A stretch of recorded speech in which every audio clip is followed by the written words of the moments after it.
welcome connoisseurs of fine common cardboard to today's live stream and to this March of the Machines set review, where we're going to take a look at this set in the context of Pauper Commander.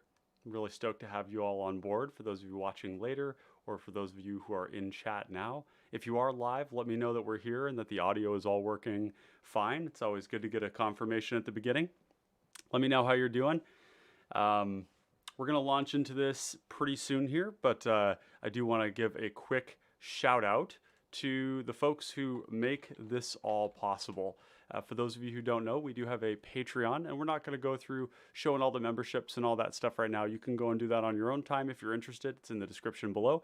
But I do want to shout out the folks who make all this possible and who inspire Clay and I to continue making the content we do. So thank you, Zach, Scooby, Chris, Tristan, William, Paul, Corey, Derek, Devin, Ian, Bobby, Jin Shooting Star, and our longest running patron, Noyark. Thank you all so much for what you do. Now, moving on to the set review.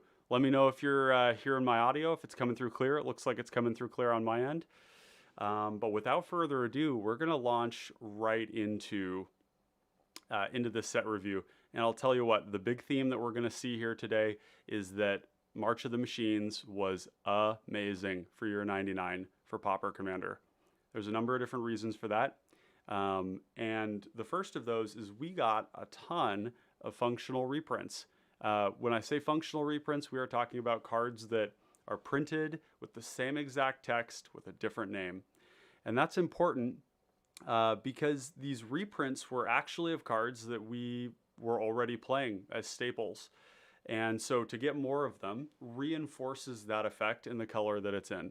And one of the other reasons this was really important is that it reinforced reprints with the reprints of cards that they released, we reinforced certain mechanics that were needed in those colors. So pretty exciting set. This isn't to leave behind the fact that we also got a number of really powerful commanders, which, if you take a look at the Common Connoisseurs page on YouTube, you will see that I've just put up a calendar of 2 weeks of CPDH content coming right to you in the next month. I have 3 weeks of content that I'm going to be scheduling here soon, and pretty quickly we're going to be a month out. So if you ever want to see what we're doing, that's a great way to do it. You go to that YouTube page of ours, and you'll see upcoming live streams is at the top, and that's kind of like our calendar. It'll tell you when things are coming on. But if you want to get in on those videos that I'm going to post occasionally, or those times that I go live where maybe we don't have it announced, it's not scheduled, then a great way to do it is to subscribe to the channel and specifically hit the little bell icon so that you get notified whenever we're going live or whenever we're making content. So without further ado, let's launch into the set review. So we are on SCRYFALL here. You can see they have March of the Machines full preview here. I got to play in the pre-release. Let me know if you also got to play in the pre-release. I had a ton of fun. It was a really good time. We're gonna set this little criteria here for rarity equals common, and we're gonna start with color white. We're gonna go through Wooburg, and we're gonna basically point out. I'm going to point out some of the cards that I think are either A, likely to see play, where they're likely to see play, what sort of context they might be useful in, if maybe there's a lot of homes for it, and then also cards that maybe fall into that sort of honorable mention category. So in white, one of the first things that you're going to see here is Alabaster Host Intercessor. And this card is really interesting and really impressive because it is the first of its kind in Pauper Commander, that, except for there is one exception, and it's Faceless Butcher, which I'll put up here. Faceless Butcher, which can accomplish a similar effect on a smaller body, cheaper cost. This allows us to exile a creature from the game. This actually has the dual text of being flickerable.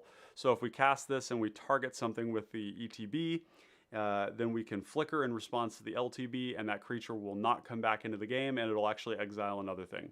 So this has a comparison to that, but this is really a unique effect to have a Banisher Priest effect at common. It's on a great body, and it has plane cycling.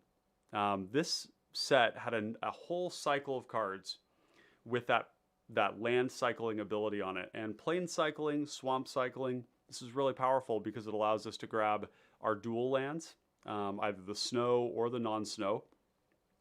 And this is on a body that can be flickered. The ability to repeatedly tag people's creatures while also blocking with a 3/4 that doesn't die to most sweepers is amazing. But more importantly, these sorts of like Faceless Butcher, Banisher Priest type effects are really useful when it comes to hitting people's commanders, because what a person really doesn't want is for you to take their commander, they go to kill the creature that takes it, and then this person flickers it, or they protect it in some way, because then that means your commander is actually stuck underneath that piece. So a card like Alabaster Host Intercessor is in many ways reading 6 mana, 3/4, exile target player's commander, assuming that they don't have removal in hand. If they have removal in hand, then they're going to be able to tag it, but there's always that risk that if their removal spell doesn't work, then you actually don't have a clean path to getting your commander back until you draw more removal. So this is modal in the sense that if you draw it early and you just need to get your third land drop, this is going to be there for you. So yeah, this is going to be the first one that we look at here. Very excited about this card. It's going to be fantastic in Pauper Commander. Coming back here, we have Angelic Intervention. This card really, it checks a lot of boxes that I did not expect that we were going to get. And it's not so much that it gives a counter, even. It's that it protects against Colorless. Protection in of itself is already an effect that I wasn't really anticipating to see very much in the future. You see cards like Lauren's Escape, which are kind of trying to mimic that. They're granting indestructibility and hexproof, which is kind of like saying we don't want to print protection spells that give actual protection from a color, but we want you to be able to protect your creatures very thoroughly. Indestructibility and hexproof is much like protection in that the only thing that's going to get around it is an edict. But what we get on top of getting an additional protection effect is we're getting the ability to give protection from Colorless.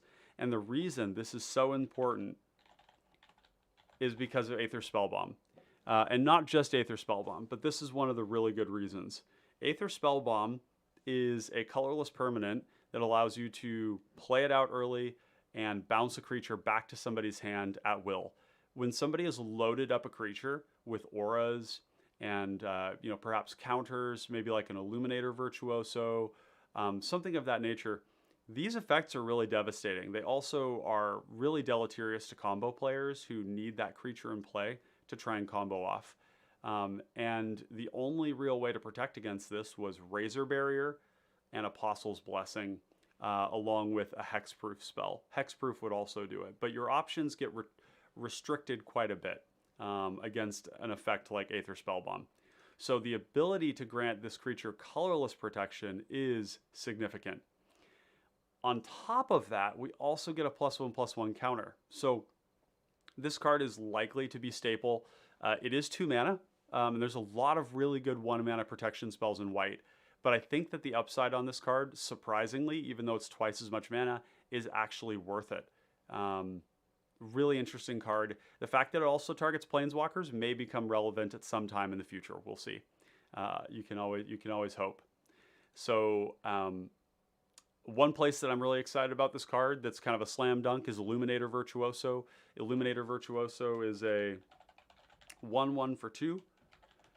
And it is in white, and it has Double Strike and Connive Heroic. So if you target it with spells, you're going to Connive. This creature rapidly becomes lethal. If you can grant it some form of unblockability, like protection, then it does a lot of work. You only need to give it 7 power for it to be lethal in one shot. So the fact that this protection spell also grants you a counter means that in Illuminator Virtuoso, that card is +4 power. Because you're going to cast it, you're going to connive a non-creature spell or a non-land card into your graveyard, and then you're going to get a counter from the from the intervention. So amazing card, likely to see play in a lot of places. Definitely consider this among your suite of Chomano's Blessing, Benevolent Blessing, Stave Off, Angelic Interventions right there. Apostle's Blessing also goes in that category too, mainly because it's colorless, but also because you're actually able to protect against colorless stuff. So, all right, moving on from there. This one doesn't really make it into my top consideration, but there is a home for it. There is a new deck called Tiller of Flesh, which actually we'll talk about as one of the commanders that we're getting out of this set. And Attentive Skywarden is going to be a slam dunk there. Tiller of Flesh makes incubator tokens when you target it with spells. And Attentive Skywarden is going to allow you to flip those every turn on a flying body in a deck that does load up its creatures with auras. So definitely something to pay attention to. We also have Bola Slinger. We've seen a lot of white and white splashing players playing these effects that allow you, like a Territorial Hammer Skull, to tap down your opponent's creatures whenever you attack or when something ETBs. This particular card allows 2 of our creatures to do that, which is pretty interesting. We can also grant an artifact, tap an artifact down, which I'm not sure how useful that is exactly, but it's something we could consider. But the main thing is tapping down creatures, and you can do 2 at once with the backup ability. So this is definitely one to think about. There's a lot of good effects in that realm, so it's not one that I'm going to be reaching for immediately, but if you are in a deck where you're trying to load up on that kind of an effect and make sure that every combat you're able to just push damage through, that's one way you can do it, while also granting power to a creature. It has basically a form of haste. Cut Short is a card that I do expect to see quite a bit of play. This is a 3-mana instant with Convoke, and it is removal. This is, the way to look at this card is this is a free removal spell for 3 mana, but it's really 3 creatures, or maybe 2 creatures and 1 mana. We're able to destroy a Planeswalker that was active, or a creature, or a plane. Let's see. So we actually have a Planeswalker that was activated, or a tapped creature. A tapped creature is a common limitation in white kill spells. Tapped is a lot better than attacking.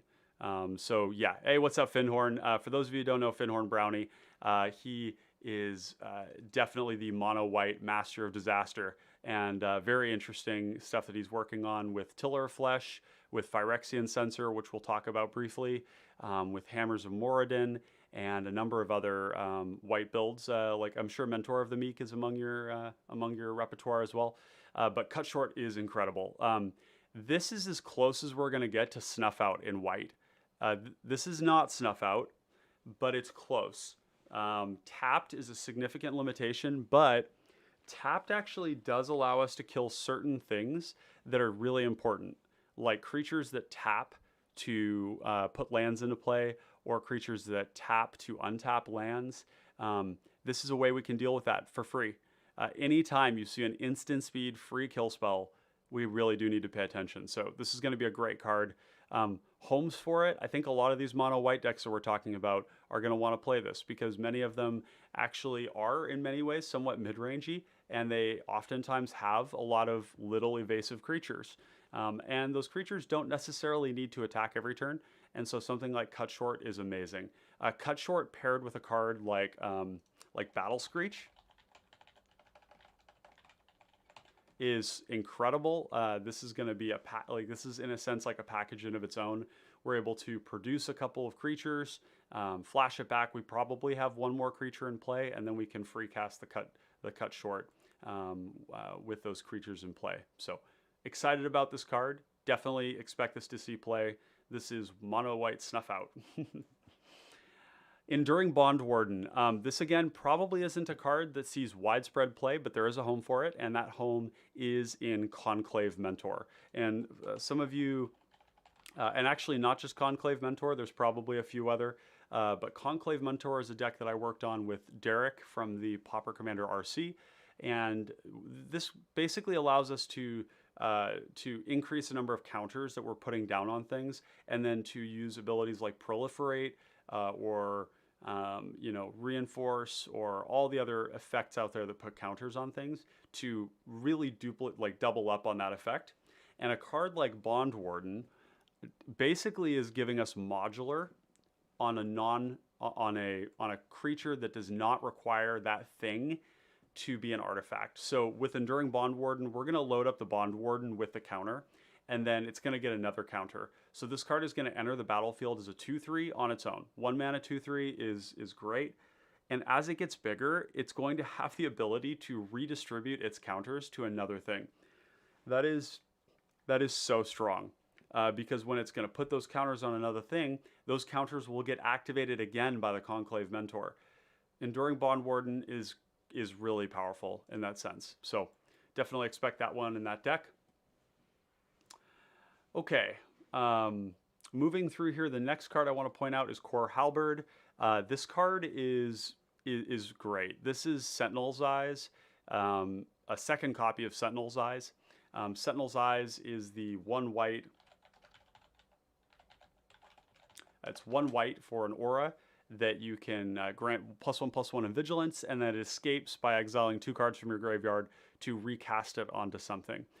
So a little bit different in the sense that Sentinel's Eyes is only 1 mana, whereas the Core Halberd is 2 to play and equip.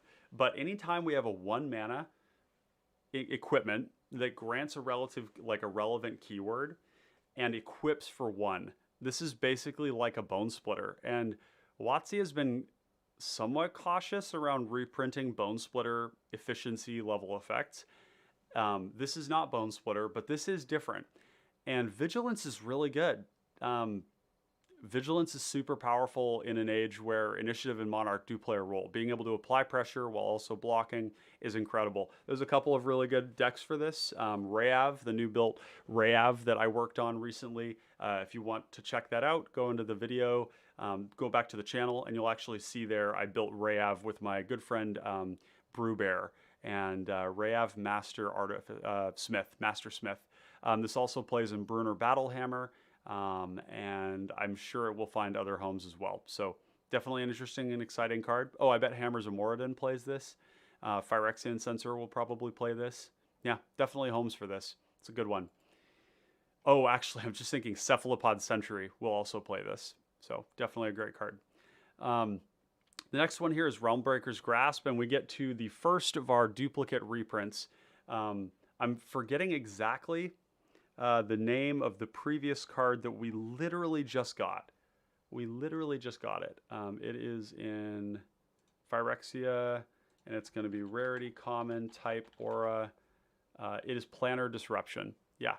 So this is a functional reprint of Planar Disruption.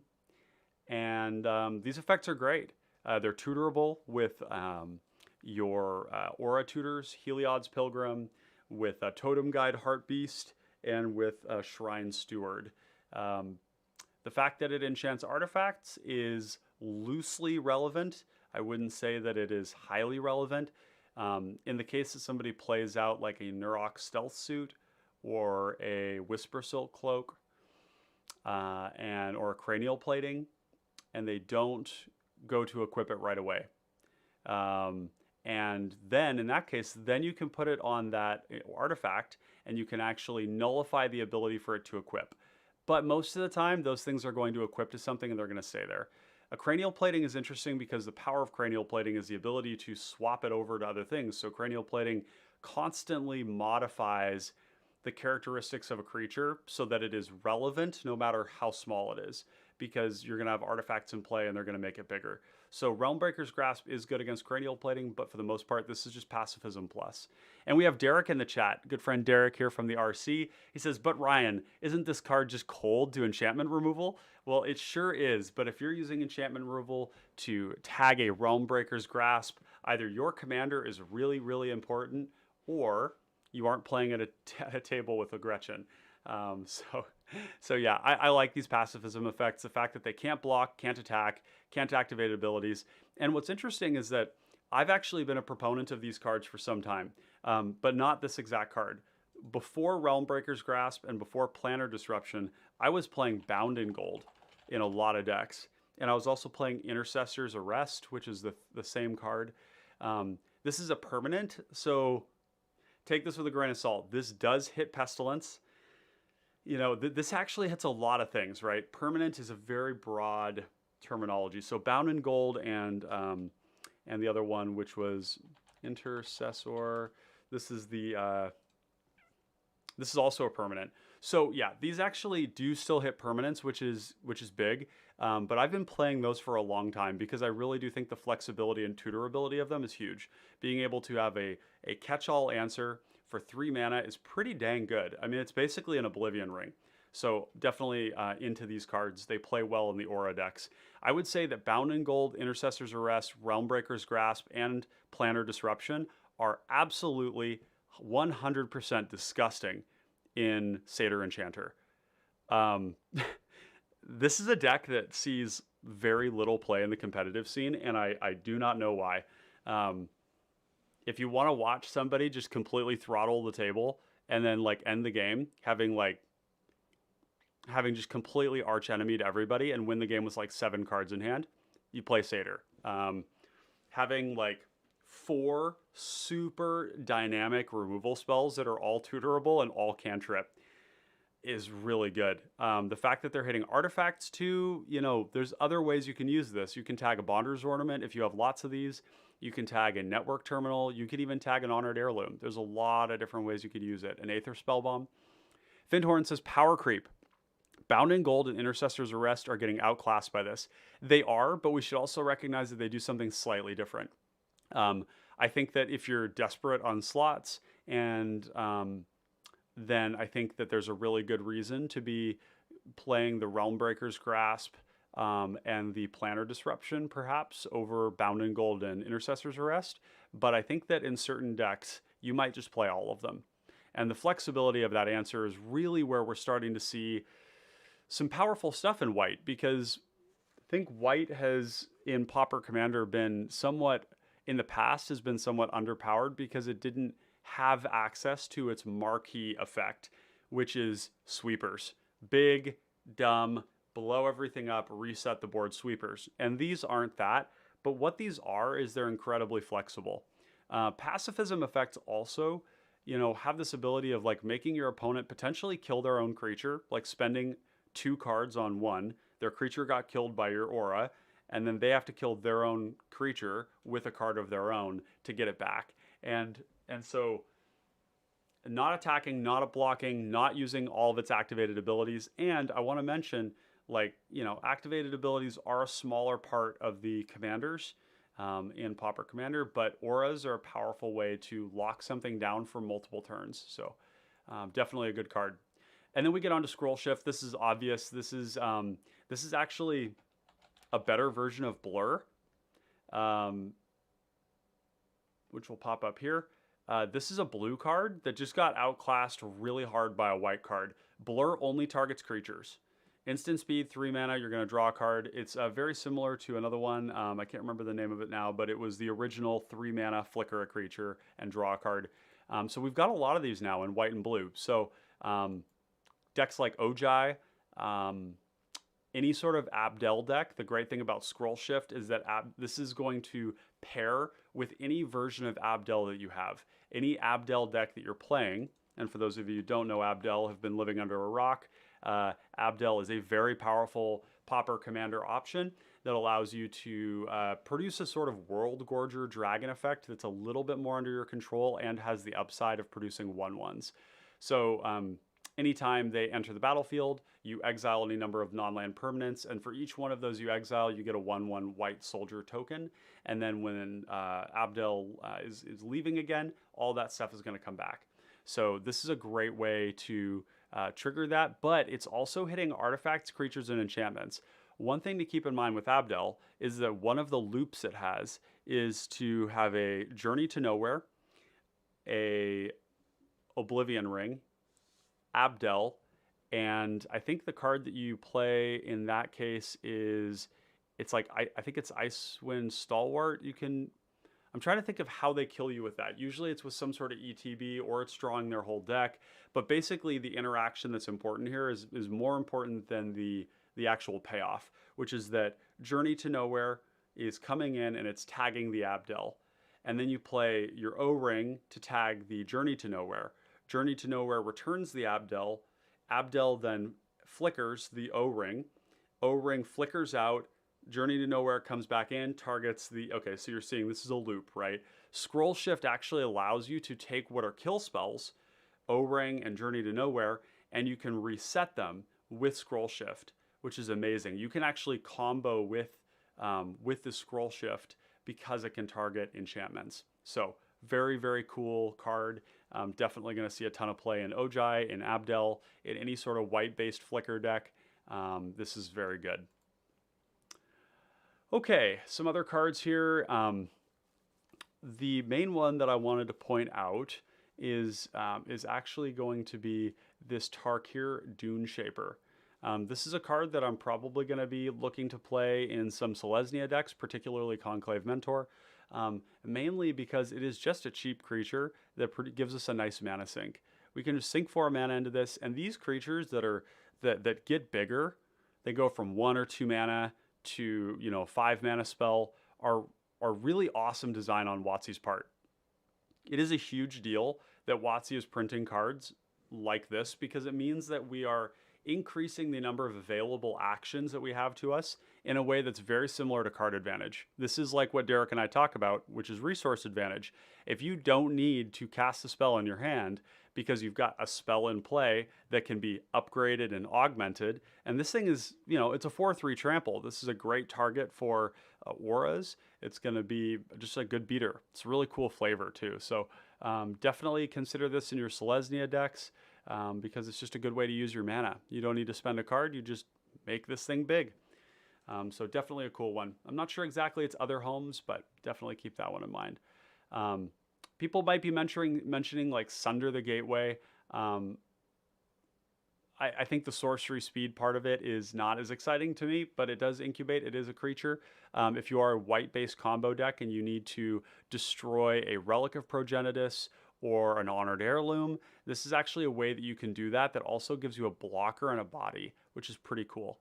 So Derek says resource. That's right, exactly. Resource advantage is the terminology that Derek and I are using to capture a not a subsect, but like a macro set of effects that aren't card advantage, but that operate on a different, more broad tier of resource advantage. If you have a card in play that has an activated ability that grants your entire team a buff, that's essentially a card in hand that is just in play, and you can repeatedly use it. So a card that can activate over and over and over again in play for some effect that could be on its own a card is a form of card advantage, but we need to actually give it that new name of resource advantage. So now moving into blue, the first one I'm going to point out here is Ifara's Dispersal. Ifara's Dispersal is, for all intents and purposes, an unsummon that grants us a Surveil 2. This card is really good. I think that its most likely home right off the bat is probably going to be in Sailor's Bane. I've not found a home for it. For those of you that are unfamiliar with Sailor's Bane, I'll pull it up on the screen here. And Sailor's Bane is just a huge turtle. We like to give it unblockability and 1 power, and then we're going to try and 2-shot people with it, while also tempoing the board with counter spells and bounce spells. And what Ifara's Dispersal is allowing us to do is to get that Surveil. And that Surveil in those early stages of the game where we're trying to secure that first and maybe that second cast of the Sailor's Bane, this card is really strong. And it's a form of card selection on a removal spell, which is something that WotC tends to shy away from those. But I like this card a lot, and I think that's a really good home for it. Blue-based combo decks might also consider playing this. They're always going to be attacked. Blue-based combo decks are always going to get some amount of pressure, if not a lot of pressure. And so the fact that it says attacking creature doesn't really matter that much because they're getting attacked anyways. So this is bounce something, dig for that combo piece. So I like this card a lot. It's also something you can just cast for 3, which is not a good rate, but it's something you can do. I need to get some water here at some point. My voice is kind of going. Okay, some other cards that we have here. I'm not rating this card super high, but it is an interesting card, and that is a Furtive Analyst. Furtive Analyst is a 3-mana 1/4 Vigilance that can loot for 2 mana. This card isn't overall remarkable to me, but I do like that it's a big butt blue creature that has some form of incidental, repeat, or one-time card advantage on it. Because these sorts of effects allow us to weather the aggression that is going to come after us when we're playing combo. I think the fact that this is like a 2-mana loot probably doesn't mean it probably doesn't see play. The Vigilance might be relevant, but the fact that it's a 1/4 is relevant. So, yeah, keep that in mind. Maybe an honorable mention. We have Halo Charge Scab. This one here is interesting. I don't know that this card will see play because of the fact that it puts that card back on top of your library. In the right deck, where the card you put on your library is so powerful that it is worth losing the next card down, this is really strong. And it's a 4/4 zombie for 5. I will definitely be looking into playing this in Narfi, the Betrayer King. It's a zombie. It's got card advantage on it. It's milling things into the graveyard that we can bring back. Pretty cool card. Definitely interested in it. Sorcery or instant is the main restriction there. Okay, now we're on to the real juice. This card here is not a reprint. This is a completely new effect, and this card is completely fucked up. Okay, Meeting of Minds. I would not be super surprised if this saw play in other formats. It doesn't take very much for this to be 1 mana draw 2. For this to be 0 mana draw 2 is very easy. When I'm playing this card and I get it in my opening hand in Third Path Iconoclast, I am regularly able to cast it for free on as early as turn 3, but almost always by turn 4. And this is Gush level good. This is better than Gush. Gush requires that you bounce your islands, and frankly, I oftentimes find that I don't want to be put back that far in my resources in my decks. And even in TPI, where you'd say, oh, it's a free spell you really want. TPI is Third Path Iconoclast. You really want to make tokens. You want free spells. You want your Gitaxian Probe. You want all this stuff. Gush didn't make the cut because frequently I didn't like that it put me so far behind on resources in a deck that actually wants to cast a lot of spells. Who wants to have a lot of mana up. You want to cantrip into a draw spell, into holding up a kill spell and a counter spell. And that's a lot of mana. So Gush, it basically interferes with that. Meeting of Minds does not. Meeting of Minds, even if you have just your commander out, this is a divination at instant speed. This is already above the curve if all you have is your commander. If you have 2 creatures, it's Winged Words. If you have 3 creatures, then it's Thoughtcast. And if you have 4 or more, it is... it's just free draw 2. I'm very interested to see where this may break, maybe broken in other formats. Maybe formats where they have like Memnite, where they could go Ornithopter, Memnite type stuff. It's just really strong. So yeah, definitely be playing this in your blue decks. I think this is as close as staple as you can get. Decks that get their commander out early are going to be utilizing this very readily. I think maybe a good example of a deck where you might not play it might be like Avalanche Caller, but I'm not exactly sure. Derek says, got to cast this the other night in Sky Hussar, and it was cracked. Yeah, it's really stupid. Like any blue deck where you have a strong source of card advantage, say from like a Rush of Knowledge, or Secrets of the Golden City, or your Treasure Cruise type effects. When you get to a certain density of an effect, like a draw spell, you start to hit other draw spells with those draw spells. So it's not uncommon in Third Path Iconoclast to go 1 mana, cast Treasure Cruise, and then draw into Meeting of Minds, or to go 1 mana, cast Shared Discovery, or 1 mana Thoughtcast, and then you just draw into Meeting of the Minds, and you basically are just like, you are just cruising through your deck at that point. So super cool card. Play this card. It's very good. It's also tutorable, by the way. It's tutorable with with Merchant Scroll, which is huge because Merchant Scroll, a lot of times its best find is Behold the Multiverse or Keep Watch. And so Meeting of the Minds is going to be 2 mana tutor for this, cast it for free, which is great. So yeah, even 2 mana draw 2 if it's casting it for free is great.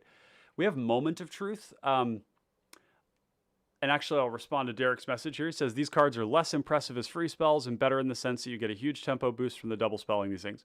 Yeah, I mean, free spells is a good reason too. If somebody's comboing off and you need to find an answer and you can do that for free, it's really good. If you have something that's dying on the stack and you can tap it to convoke it to draw 2 and find your protection, that's really good. In TPI, if you're just doing it to get your Firebrand Archer triggers, you know, say you have your Curiosity effect and you play your Curiosity and somebody goes to kill it and you counterspell it, the Curiosity thing resolves, somebody else goes to do something to it later on, then you can just free cast that thing and draw 3 cards off of each Curiosity because you had a free spell. So, but Moment of Truth is the next card here I want to point out. I only bring this up because a lot of people keep talking about this like it's Expressive Iteration. This is not Expressive Iteration, okay? This is nowhere near Expressive Iteration. Expressive Iteration is allowing you to get 2 cards while digging for 3. This card is compared to, gosh, what's it called? It's Delve, Dig Through Time. It's compared to Dig Through Time because frequently Dig Through Time was 2 mana instant speed. You know, well, yeah, I mean, it's look at the top 7, take 2. Super broken card. But Moment of Truth is not. Just because it's similarly worded where you take 1, put 1 into the graveyard, and put 1 on top of your library doesn't mean it's Expressive Iteration. However, this card is good. This is what I like about this is that it's an instant speed strategic planning that allows you to take one of those cards and instead of putting it in the graveyard, you put it on the bottom. And I like that because combo decks sometimes, if you were to cast Expressive or if you were to cast strategic planning, first of all, they might not want to bin all of those cards, and Moment of Truth allows you that control over it. Another potential use for Moment of Truth is in a deck where they have maybe Thunderous Wrath, where you can put that card on top and then draw it. Thunderous Wrath is not a card that commonly sees play, but it's actually a pretty damn good spell. Most spells are not in your opening hand when you're playing a singleton 100-card deck. So the odds in a 60-card deck when you play 4 Thunderous Wrath is that you're going to get them in your opening hand and they're going to be 6 mana, deal 5. And for those of you who don't know, Thunderous Wrath is the only miracle spell. It's the only miracle spell at common. And it's basically 1 mana, deal 5 to target creature or player.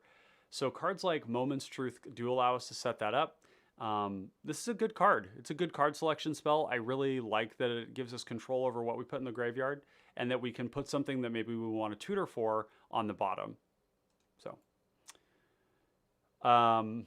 okay. Next card to talk about is one that I've heard quite a bit about, and that is Seba Cryptomancer. This is a 2 mana flash with backup 1, and it is granting hexproof to a creature. But what's important is that it is granting hexproof to a creature while also being a creature. So this is granting us both protection from targeted removal and protection from edicts. And that's really, really, really good. I might even be thinking about playing this card in Nightveil Predator, because if somebody goes to kill one of my creatures so that they can set up for an edict, I can cast Seba Cryptomancer to protect that creature, and then I have another piece of edict fodder for when later on they have to spend their shit removal or their good removal against my shit creatures that are just literally edict fodder, so they can try to resolve a Fleshbag Marauder. So Seba Cryptomancer is great. This is adding counters, it's buffing the creature up, it's granting it hexproof, and it comes in with flash. It's also a ninja, which is interesting. There are ways that we can, utilize that with Smoke Shroud and creatures of that nature. This card is probably more exciting for 60 card because in 60 card you're going to regularly be reusing this with Ninja the Deep Hours and creatures like that. this card actually could be used. Now that I just thought of it, this actually could be used in Rilsarail if you wanted to have a reusable source of hexproof. I think that deck has really tight slots, and this doesn't have any power when you cast it and back something else up. But Rilsa does give +5/+0 and Death Touch, First Strike, and Menace. So yeah, maybe this would be kind of an interesting one because that deck does use a lot of ninjutsu. So Derek says this thing plays really well. Just a workhorse of a little guy. Yeah, and Derek, tell us where you're playing it, because I know we talked about in a private chat, we were talking about this card and you were really talking it up. Was it in the Sky Hussar deck that you've been playing, or to Jake? Hey, how you doing, buddy? Good to see you. Whoa, flash backup hexproof for 2 mana. That's so good. Yeah, this is a great card. I like it a lot. Yeah, I mean, it like your hexproof spells don't protect you against edicts, and this does. So definitely a cool card. I could even look into playing this in Sailor's Bane, actually, now that I think about it, because backup 1 is giving that 8th power that is so important. That's actually a, yeah, this probably plays well in Sailor's Bane. Yeah. Derek says, all of my Dirtily Azorius decks, he plays this in. I'm always using the bodies for convoking and things, Larder Zombie, etc. This body is super relevant. Yeah, for sure. Yep, the body is big. It's definitely really good. So yeah, definitely consider this card for your 99. And I mean, you're seeing blue. Blue unfairly got so many good cards because the next one is really important, Stasis Field. Stasis Field is Deep Freeze for 2 mana. If you don't know Deep Freeze, or you haven't had the displeasure of somebody casting this on a creature, it's good. It's basically Lignify for 1 more mana that is granting Defender. That is so big. If it loses its abilities and it can't attack, the creature is nothing but a blocker. Deep Freeze is unique in that it's a 0/4, which means that a lot of times Deep Freeze is even more brutal because people can swing in and they're not going to like reset your commander through combat. Stasis Field is a little bit worse because of the fact that it makes it into a 0/2. The 0/4 is actually worse for your opponent because that means their Lightning Bolt doesn't even reset it. So Stasis Field isn't as good in that regard, okay? But this is a direct upgrade to Frogify and Kasmina's Transmutation. Just a direct upgrade. And the fact that it gives it Defender is absolutely massive. If you cast one of these spells on a Dargo and it doesn't give it Defender, you're going to be really you're going to be upset. Any commander where it still can deal combat damage, or any commander where they have equipment, or any commander where they have counters, these effects don't do great unless they're given Defender. It's tutorable because it's an aura. It's 2 mana, which means it's tutorable via Muddle the Mixture. Play this card. It's very good.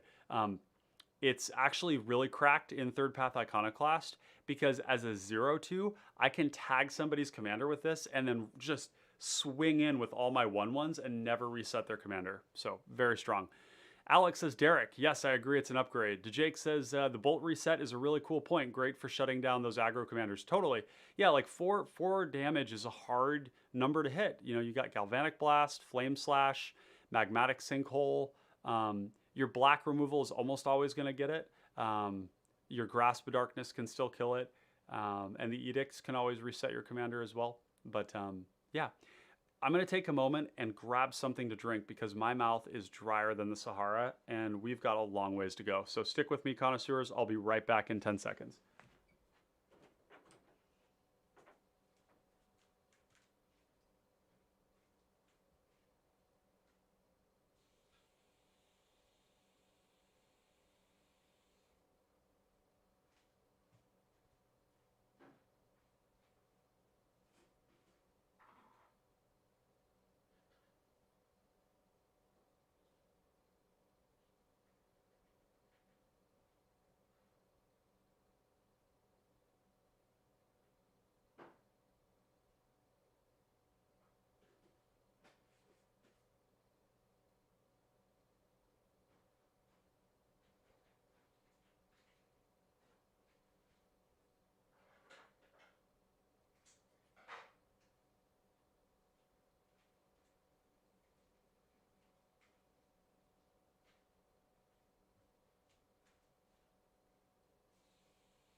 Good. Okay. Got myself some electrolytes, some magnesium powder. I'm gonna get chilled right the fuck up here. Alex says, Derek, you never play blue-white. I don't know if that's true anymore. I think Derek's been pretty stoked about his Sky Hussar deck. Okay, so Stasis Field. Play this card. Good talk. I want to talk about an honorable mention that's ultimately just a disappointment. I am upset and disappointed. Temporal Cleansing. And don't tell me this card couldn't have been instant speed. I don't want to hear it. Pauper cards, common cards are powerful. Meeting of Minds is powerful. Temporal Cleansing, I almost crapped my pants when I saw this. If it was instant speed, this would be so incredibly staple. 4 mana, it tucks a non-land permanent, second from the top, and you can cast it with Convoke. I want this to be instant so badly. Oh, I'm so sad. I'm so sad that this isn't. But it might, maybe y'all can tell me that I'm wrong in the chat below if you have any thoughts around whether this is still playable or not, and exactly what deck you would play it in, and over what cards. Let me know. I'm interested. Maybe I'm just so disappointed that it's not an instant that I have a hard time processing any use for it at all. But yeah. Alex says, I know I'm picking on him. He was on my channel last night with that craziness. Oh, that's awesome. Alex, I didn't know you had a channel. You got to let me know what your channel is, or if you're known by a different name in Discord. Maybe I already know you. So let me know. Thunderhead Squadron. This is a card I've been thinking about quite a bit. There's a lot of parallels between Limited and Pauper Commander, and one of those is that 3/4 flyers win games. That classic like 6 mana Sphinx that you cast that's like 3/4 and scries 2 is like very powerful in a limited context, and the same goes for here. We were just talking about how like Bolt doesn't kill this, your Fiery Impulse doesn't kill this, your Frostbite doesn't kill this, doesn't kill by any sweepers, and it convokes. So you're going to be able to cast this for very cheap or free in a lot of cases. I don't know exactly the home for this. Yeah, not exactly sure the home for this. It could be that it's something that we play in some like weirdo build of Third Path Iconoclast, but I'm just not sure. DeJake says, Commander to the second to the top could be a tough call for the opponent if they can't afford the command tax. Yeah, so that's a good argument, Jake. So I think in a lot of cases, this Temporal Cleansing card is going to read a free sorcery speed way to put a person's commander in the command zone, which is a kill spell. Is that good enough? Maybe it is. Oh, so Alex Arnett says, Trivial Encounters plays Pauper Commander every week. That's fantastic. I'd have you post a link in the chat below here, but it won't let you do that. So what I'd love for you to do is send me a message on Discord and send me a link to your channel, and I would love to feature it on our featured channel section of our channel so that we can show people more great Pauper Commander content. Possibility Storm. Hey, what's up, Islane? Oh, now this is something I got to pay attention to. Yeah, and for those of you who don't know, Possibility Storm is another fantastic content creator in the space. Makes Pauper Commander as well as CEDH content, leaning towards more the competitive side of things. We've played a lot of games. Tomorrow, we have a live stream at 1 p.m. PST, so Pacific Standard Time, where I'm going to be playing with Clay, and I can't remember the other person we're playing with, but we're gonna be streaming. So yeah, so go check that out as well. Derek says, I cast Temporal Cleansing to clear a pacifism and it rocked. Yeah, it's more or less a blue kill spell. So oh, that's right. We're doing it with Mons from CDH TV. Oh, that's going to be so much fun. So yeah, definitely check in for that. DeJake says more or less a blue kill spell. So yeah, if we look at Temporal Cleansing as tuck somebody's commander for free, and they're definitely going to put it to the command zone, then it's actually pretty good. I just don't know if like sorcery speed is really what I want to be doing. It depends.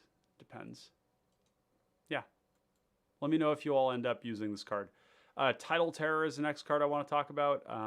This one is interesting in that it's pretty expensive, but unblockable 5/6. 5/6 means it tangos with Gurmag Angler and other large chonkers of the format.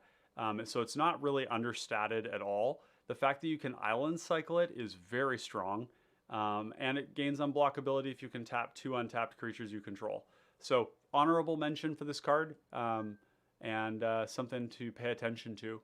I really like the fact that these have island cycling. During the pre-release, I was playing all of the cards that were doing the cycling into the graveyard thing because they increase the consistency of your game plan dramatically. And I think that there's actually an interesting dynamic here where like these cards that have island cycling on like these modern bodies, I want to say, because back in the day, like a 6-mana card with swamp cycling was going to be like a 5/3 regenerate, and now we're getting like 5/6 for 6 mana that can become unblockable and has island cycling, or you get the backup in black. They do more. And so I wonder about the general playability of these spells because of how consistent they make your gameplay. DeJake says, I love big creatures with land cycling. Yeah, totally. This is like turn 3, you don't hit your land drop, you just go and find your duel and continue your life.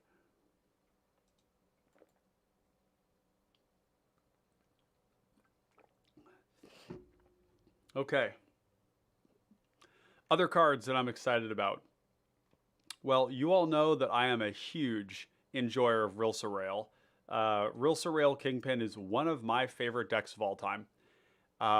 In part because it slaps, in part because it took so many iterations to get right, and in part because its play patterns are just fascinating. This card is really, really good in Rilsa Rail, and I'm going to tell you why. First of all, it's cheap. Second of all, it has evasion. Death Touch is basically evasion. Third of all, it's a mana sink. And fourth, the mana sink turns it into a bigger Ninja of the Deep Hours that is also a rogue. So it works with Path of Ancestry, it turns on Latchkey Fairy, it has evasion, it is cheap, it is a mana sink, and later on it's a source of card advantage. Like, what more could you ask for from a card? And look at the frickin' art on this thing. This is so dope. Look at this. What is he doing to this guy? This guy is just getting yoinked right now. Give me your secrets. Where is she? So yeah, I like this card a lot. Very excited about it. I haven't put it into Rilsa yet because I haven't figured out the home for it. But yeah, checks all the boxes. I love these transform effects. They're so good. When we transform Gitaxian Mind Stinger in Rilsa Rail, if we grant Rilsa Rail's buff to this card becomes an 8/3 first strike menace death touch that draws a card on combat, which means that your opponent is either going to have to kill this thing, or they will allow us to draw a card and hit them for 8, or they're going to send 2 of their creatures to hell. And I like all those options. Cognitive dissonance is a good thing to apply to your opponent. Jake says, so a death touch blocker that turns into a card drawer, neat. Art looks amazing, totally, yeah. And even this, like, look at these like blades. Yeah, this shit's tight. I like this a lot. I like this card a lot. Okay, I'll get my zoom right there. Love the Kenra. Have you covered it yet? Mana Rager, what's up? Glad to have you here. We have not covered the Kenra yet, but we will get there. The second section of this is going to be covering the new commanders. So that will be coming. Okay, next card. And I admit, I don't know what home this has. I don't know where this goes. Black protection spells at instant speed are a redundancy effect that is probably something we're interested in. And, you know, after, I think there's like 8 of them that you can play, you do start to run out. And this is 2 mana, but it is leaving us behind a Bone Saw, and it equips for 1. And it gives us Devotion, and it's an equipment. So I like this card a lot.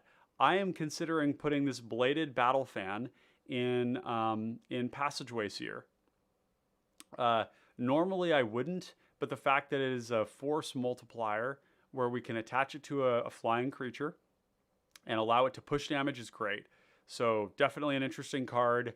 I'm not sure where else it sees play. I think this is a card that we're just going to have to see over time where it finds a new home. But I'm really attracted to the fact that it's a 1 mana to equip card that grants us power in black. Mana Rager also says, I'm eager to hear about it. Kenra is crazy. Yeah, Kenra is nuts. I'll actually, let me see if I can pull up here. This is a Let's Build series. I'll show you all the next, one of the next videos that I'm going to be doing here with it's actually with Praxia Mogamesh, and not with Findhorn, but yeah, we're gonna be doing the Gitaxian Spellslinger, and let's be real, it's not Kenra Spellspear, it's Gitaxian Spellstalker. We don't care about the Spellspear, we want the Spellstalker. Ward 2 Trample Prowess is buck wild. That yeah, not to go too deep into that one, we're going to get around to it, but it kills people very quickly. So I like the Battle Fan personally. It's pretty decent. Maybe not an all-star, but a protection spells rarely are. Yeah, exactly. Protection spells are frequently just like cards that we're happy to have more of. And I think this is exactly that, but it also has some retained value on the offside. So the Flash Indestructible is neat, keeps your commander alive. It's absolutely bonkers. Mana Rager says we can talk about it later. Awesome. Yeah, stick around. We'll definitely talk about it. That one's high on my list. In 60 card, my first Pauper deck that I ever built was Is It Blitz. I love Blitz decks. Love them. There's nothing like casting Mutagenic Growth and TBR and just smearing somebody. It's just a good feeling. So moving on from there, Consuming Aetherborn is an interesting card. Not super all-star, but I can tell you a place I'm going to play it, and that is in Corpse Augur. Corpse Augur is a deck that is really interesting. It's a very non-traditional black deck in certain ways. You actually don't play draw spells that lose you life because your commander does that for you. So all we really care about is basically playing the game out like a control player, and then playing out this card, and then drawing cards off of our graveyard or somebody else's. And so in Corpse Augur, we're really interested in gaining a lot of life because our life total is what limits how many cards we can draw. And frequently in Corpse Augur, you'll actually be like exiling creatures out of your opponent's graveyard so that you don't overdraw and overlose life. You'll be using all sorts of effects to manage the graveyard so that you don't lose too much life. And so a card like this that can actually give lifelink to something else while buffing it up, or just be a 3/3 lifelinker, might actually be playable. So I'm not sure where else this goes. It is a vampire. We don't have a ton of vampires, so that are like really, really premium. So this one may be one of those cards. We'll see. Okay, we got a bunch of chat here. We got Austin Raisbeck. Hey, how you doing, buddy? I don't know that I've actually seen you in chat before, so welcome to the Common Connoisseurs, and I'm glad to have you here. He says, could you compare Temporal Cleansing to Feed the Swarm, which is a staple? Instead of paying life, you have to convoke 2 creatures, but it hits more than just creatures and enchantments. Interesting.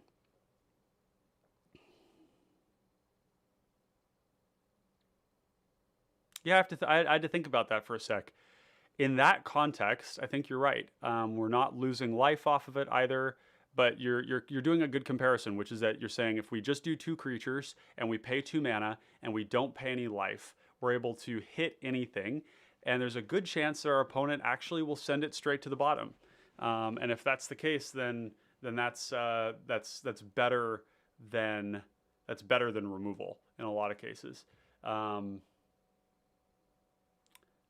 Yeah, maybe I'm misassessing this card.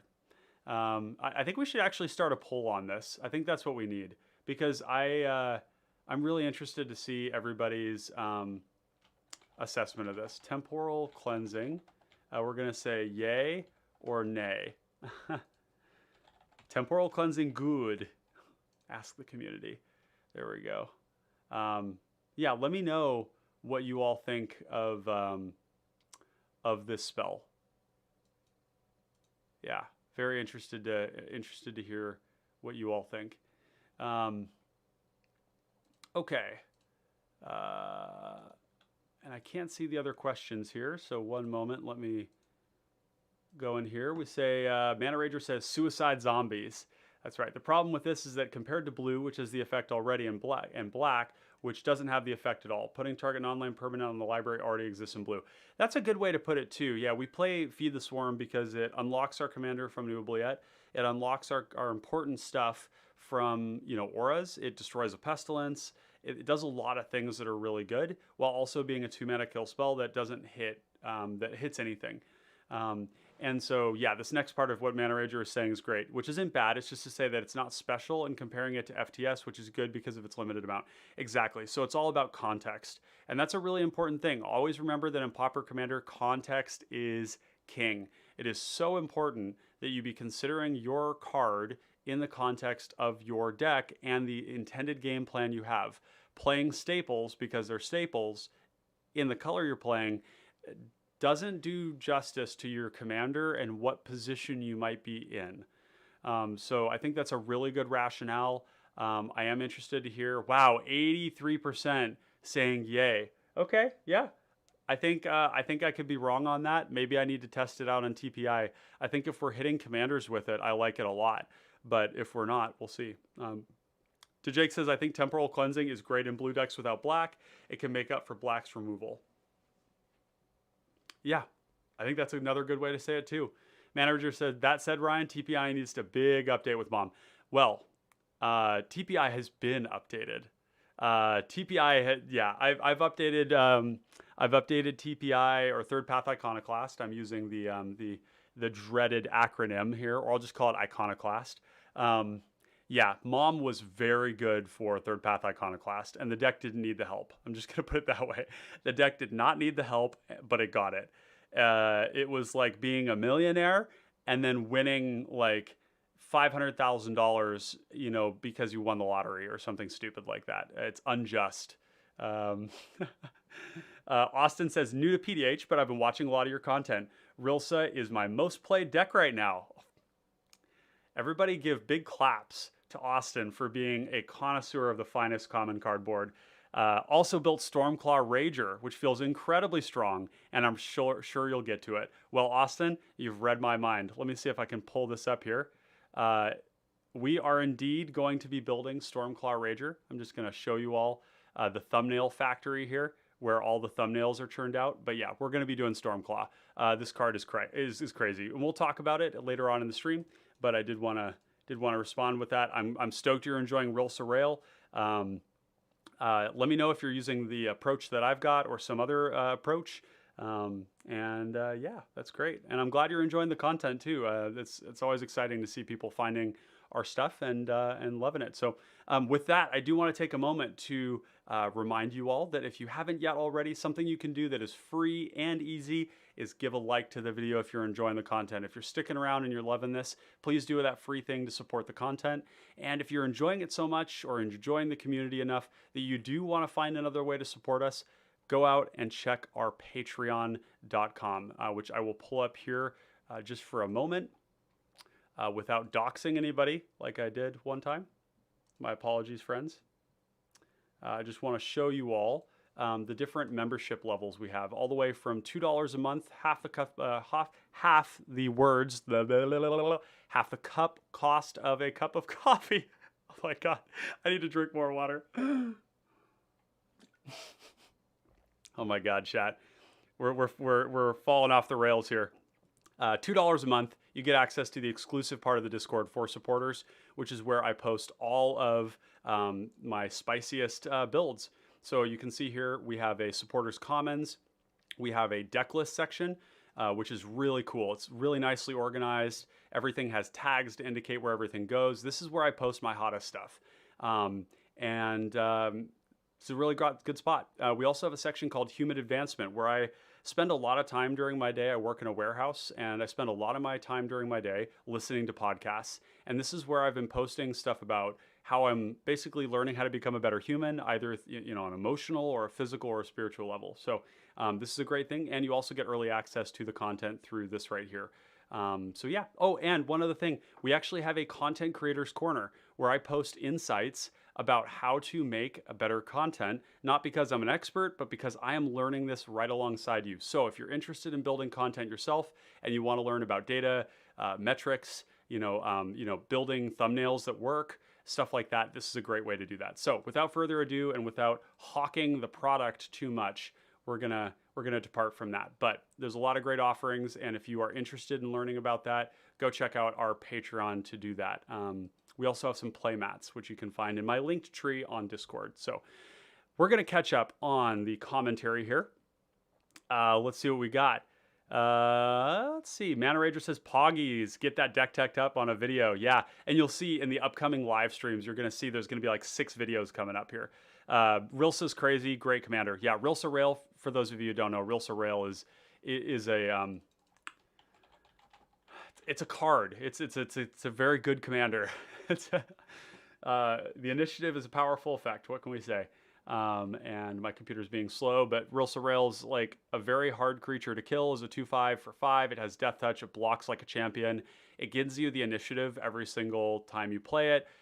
You're in blue and black, so there's tons of ways to reuse it. And it turns one of your creatures into a goddamn cruise missile every single turn once you've completed the initiative, which is awesome. So very cool creature. I have that one. That list, I don't know if that list is actually public. So yeah, it's not your PC, it's SCRYFALL being slow. Okay, good, because yes, SCRYFALL's been pretty slow today. So I don't usually complain about SCRYFALL because this tool is so incredible, and the fact that I get to use it for free actually compelled me to donate money to them. So they're great, but yeah, it is being a little slow right now. Okay, for the next functional reprint, it's Corrupted Conviction. This is Village Rites. Village Rites is damn near universally playable in black decks. It's not common for me to not play Village Rites in a deck. And there's a couple reasons for that. Pauper Commander is defined as a format in part by the fact that the answers are better than the threats. And when that's the case, and there are decks running around that have like 25% of the whole deck, lands included, that are sweepers, kill spells, and edicts, Corrupted Conviction is a way to actually draw cards off of our commander when it's going to die anyways, or any creature for that matter. But it serves another purpose, and that is that Oubliette and these aura effects are so damn good, and they're so oppressive, that having a cheap instant speed way to sacrifice your creature while it's being targeted on the stack is a great way to make your opponent target something else. So you look at them and they're casting Oubliette, and while it's on the stack before it actually enters, you say, "Are you targeting my creature?" And they say, "I'm not going to tell you." And you say, "How about this? I will sacrifice my creature and allow your Oubliette to kill somebody else's thing, because you are already going to lose your creature. They're playing it to kill your creature. So if you actually do this for them, it's going to die anyways. And instead, they tag somebody else's creature. Then not only are we drawing 2 cards, but we're actually navigating the field in such a way that our opponent's resources are going towards other players." These effects are really, really, really, really good. Getting another one of them is super sick. This joins Deadly Dispute. It joins Reckoner's Bargain, Costly Plunder, Village Rites. It's just a lot, and we're getting a ton of them. They're super strong. Mana Rager says, "I don't actually play Village Rites in a lot of my decks," smiley face. I mean, that's reasonable. I don't play it in all my black decks, but I do play it in a lot of them. And then follows up with saying, "Oh, have you looked at the 2 Abdel combo pieces that have shown up in the set?" Yeah, the Scab and the new Flicker. Yep, we looked at those earlier on. Both great cards. Mm-hmm. I think the Scab maybe doesn't see play in Abdel because they have a lot of Archaeomancer effects already. But I will definitely be playing it in Narfi because it is a zombie and it's got a great body on it that gives us some form of recursion. Austin says, I don't play Village Rights in Stormclaw Rager because the commander has built-in Village Rights. That's reasonable. The only thing I would caution is that your commander doesn't allow you to sacrifice things at instant speed. And that's one of the very important limitations that they put on Stormclaw Rager. Stormclaw Rager, if it were allowed to sack things at instant speed, would potentially be one of the best Rakdos decks in the entire format. Stormclaw Rager, if it didn't read +1/+1 counter and draw a card, would still be cracked if it just drew cards, but it gets bigger. So, take that as you will. But I think Village Rights still plays in that deck.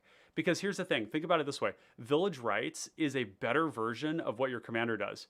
Your commander draws cards at 1 apiece from your creatures. Village Rights for 1 mana at instant speed draws 2 creatures. So I actually think that you should be playing the 1 mana Village Rights effects in Stormclaw Rager along with Deadly Dispute, because Deadly Dispute gives us a treasure token, and the treasure token can also be sacrificed. Mana Rager says, Scab sees play in my flavor of Abdel. It makes it so that you can play more aggressive cantrips. Interesting. Yeah, and maybe, the other thing to look at is that Scab, it's only putting it on top, but Scab is also like a really big body. It's a 4/4. And decks that are comboing, having access to big bodies like that is really strong. Let's see. Village Rights draws cards at 1 apiece, Ryan. You're spending 2 rights, and the creatures you're sacking. Sure. I think that's fine. I think that you still play. I think that you still play those cards in Storm Rager, also because you can sacrifice your commander, and that's a big part of it. Being able to save your commander from Oubliette, being able to save it or reset an aura is really important too. So I think all those are things to consider. They're as much about card advantage as they are about being protection spells. So yeah. All right, moving on. So Corrupted Conviction, great card. Deadly Derision is not a card that I've found a home for yet, but this is a very good effect. Instant speed destroys a creature or a planeswalker. Keep the planeswalker in mind. I think that could be relevant someday. I'm not speaking for the RC. I don't have any inside information on anything like that, and I don't even know whether they're talking about it. But I think that someday planeswalkers will join Pauper Commander as a playable thing in the command zone. That's my belief. This is instant speed. It's unconditional, and it creates a treasure token. This is something to pay attention to.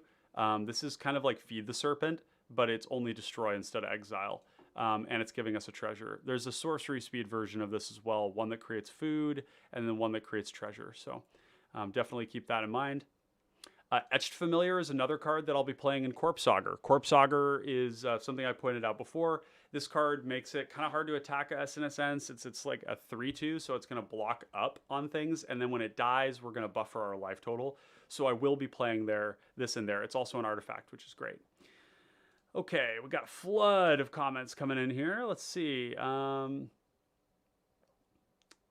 DeJake says, I hope they're relevant one day, as it would be cool. Yeah, I think so too. The War Walkers, or the War of the Spark uncommon planeswalkers, would introduce an enormous array of really cool and powerful cards to this format. And I'm not going to dive too deep into this here, but I just want to show what it would bring, okay? It would introduce one of the fastest aggro decks in the format in the form of Huatli the Sun's Heart. Huatli and these sort of like Dora and the Siege Tower effects are so good. And having like a cool Selesnya aggro deck would be amazing. Also having life gain, these are like harder to, they're not impossible to remove. They get removed in different ways than other commanders. The fact that you can attack them is really big. We also get Kiora Behemoth Beckoner, which would give you like, I have actually a build of this that I call Wet Timmy, or Down with the Thickness. And this is an incredible commander that gives you basically like a cool Timmy plan where you're like casting creatures with 4 or more power and drawing cards, and then you're untapping your untappers, and you're using like Simic land type stuff too. It's a very cool deck composition. You get Saheeli Sublime Artificer, which is basically TPI but different. TPI is different in that you Saheeli can copy artifacts, so you can like reuse a Relic of Progenitus, you can reuse an Honored Heirloom, you can reuse an Aether Spellbomb, and that's pretty cool. So definitely a powerful card. You also get cards like Nahiri, which allow you to do some sort of like Boros control type stuff.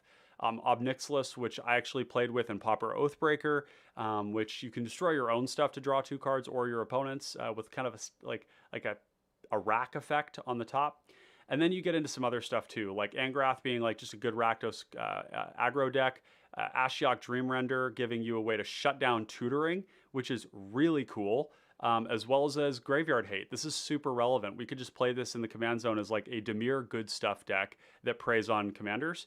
And we also get Dovin Hand of Control, which could essentially be an Azorius combo deck, where you've got kind of a stacks effect that is increasing the cost of your opponent's interaction. So there's a lot of cool stuff here. I think that these should be legal. Okay, so we have a bunch of comments here as well. Jake saying Kiora is fun, amazing with the land enchantments. Mana Rager, call it Ashiok Game Ender. Yeah, I mean, when you bring in Ashiok from your sideboard, it frequently is Ashiok Game Ender. So yeah. There's really there's some cool stuff there, and the main thing is that they don't actually gain loyalty. There's only one that gains loyalty, and it's pretty bad, so it probably wouldn't see a ton of play. Okay, next ones. We have Final Flourish, and black and blue. I mean, every color got a ton of good stuff, but holy crap, Final Flourish is gasoline. The last time we had an effect like this, it didn't actually see any play.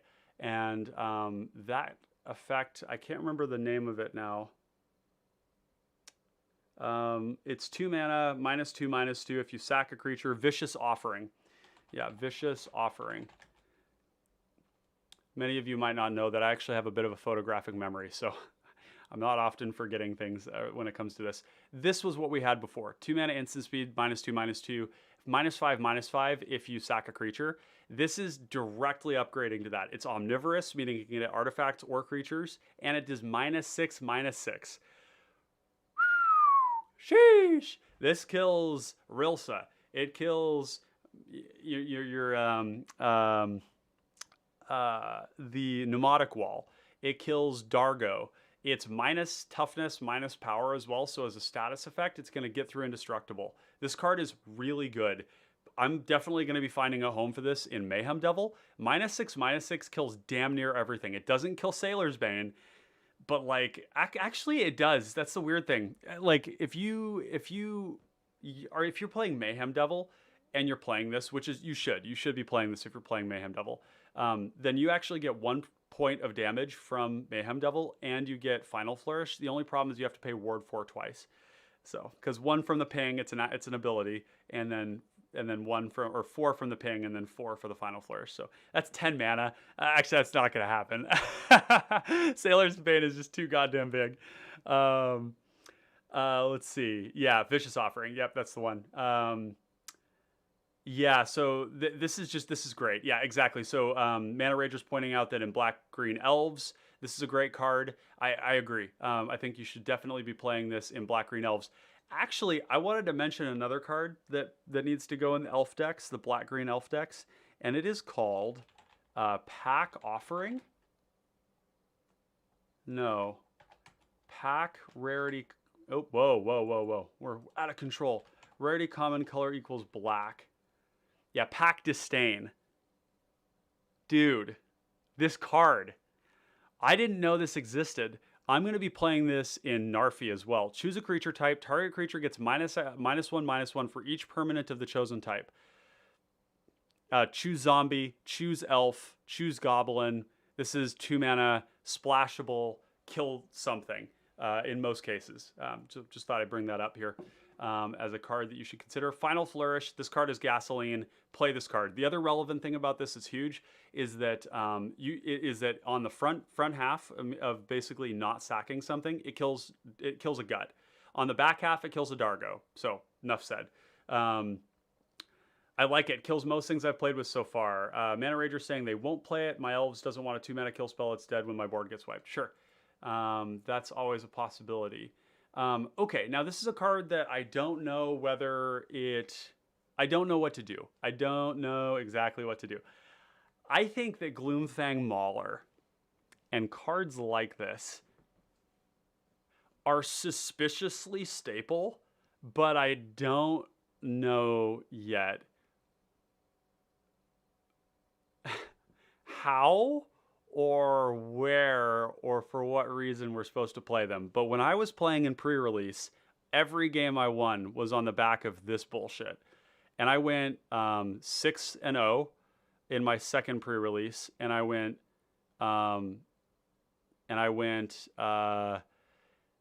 6. So it was a 3-0, and then I went 3-1 in both of them. So I did really well. And these Gloomfang Maulers were so gross. Their haste and evasion at the same time is so good. You're casting this and granting something the ability to get in with menace. So the first thought that I have about this card is that it could play in a deck that like Passageway Seer. It could potentially play in a deck like Rilsa, which would be kind of weird because if we're playing Rilsa and we're bouncing things to our hand, we can bounce better stuff than this. But the swamp cycling being an early play that gets us our land, the counters being something that we can proliferate, the menace being a form of evasion and amplification, it's really good. It's just that it's expensive. So I think that this will also go in Corpse Augur.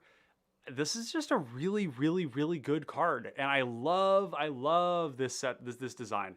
WotC is getting so good at designing cards that just go, that they're just really universally playable. And so, yeah, definitely like consider playing this in your black decks. I'm definitely going to play it in Corpse Augur. And yeah, so, and let me know below. I'm going to close this previous poll here. Let's see what the results of that poll were. Wow, yeah, 86% of people felt that temporal cleansing was good. Okay, yeah, maybe I'm wrong. Okay, but let's ask another one. We got to ask another one. Or actually, maybe you all tell me where you think Gloomfang Mauler goes. I see Mana Rager has said it's going to play in Gilonra. Oh, that's right, because Gilonra is going to actually is going to synergize nicely because it's a big costed object. So that's pretty cool. Yeah, in fact, Gilonra probably wants all of the cycling cycle that just came out because they're big. They're like slightly overcosted. They've got cool ETBs that are useful. Like you can make Gloomfang Mauler a 7/7 menace, which is fine for 7. You can cycle it, or when you play it, you back up onto something else and you immediately crash in for a bunch of damage. So really love this design. I can't say it enough that Wizards printing cards that are always useful and scale throughout the game. Chef's kiss. The more kinds of cards we get like this in the format, the more interesting this format becomes. Well, they're overcosted in the sense that like maybe not overcosted, but they're expensive. They're very expensive. The red one is a little bit, yeah. Okay, onward and upward, we've got Ichor Drinker. This one is interesting. I don't know where it goes. Maybe Corpse Augur. We got Ichor Shade. This one here could be potentially in some sort of Mayhem Devil deck. It's just that it's rather slow. So like the way I could see this is you use a treasure to cast it, and it comes down as a 3/4 at the end of the turn, and then it's going to grow into a 4/5. So it's slow, but coming down as a 3/4 for 3 that's going to just grow for the rest of the game is pretty interesting. You could also play this in a Corpse Augur deck. You could play this in You definitely play this in Stormclaw Rager. This is a very interesting card. Hey, what's up, Neuhark? Hey, wait, we gonna do this? What's up, baby? What do you mean do this? What are you trying to do? Which do are you trying to do? Mana Rager says, I'd love it a lot more if it triggered every turn. It does. It does trigger every turn. At the beginning of your end step, if an artifact or creature is put into a graveyard from the battlefield this turn, put a counter on it. We were going to do this. Did I miss you, Noyark? Let me see. I might be able to add you. Oh, you're saying as in opponent's turns too. That would be very, very good. Absolutely very, very good. Let me pull up really quick here and see if I could do, yeah? Okay, yeah, we can do this. Call me, Noyark, on Discord, and we'll get your ass in here, okay? Yeah, we'll do this thing. Yeah, I see what you're saying, Mana Rager. It's I think still fine though. I mean, it's probably a 3-mana 3/4, and it grows every turn, which is grows every one of your turns. But yeah, if it was every turn, this card would probably not be a common. I think I would suspect. Not that it couldn't be. It totally could be, but the fact that it's omnivorous is really cool. So Austin says, could Ichor Drinker fit in Rilsa or Passageway Seer? It doesn't have evasion, but it comes back as a 3-mana 2/2 that gets buffed up by Thrumming Bird. The reason it doesn't is because of the lack of evasion. You're right that it's cheap, and you've got that heuristic down. One of the most important elements of Passageway Seer and Rilsa is that it's cheap and it's evasive. Those two things. Starting there, we go from there. Ichor Drinker doesn't have that. Lifelink is good, and giving it a buff is good. The fact that it comes back is good, and the proliferate's cool too. So I like the way your head is at with that, but I just don't know that it makes the cut. We've got better cards to play than that. To Jake says, co-cast, let's go. Austin says, and the backside is an artifact for cranial plating. Yeah, you're not wrong. I don't think it's awful by any means at all. And the fact that we're putting like forge counters on things and it's got lifelink, it's a good card. I just don't know that it's premium enough. Premium. Fuck. Help me with my words, please, chat. God.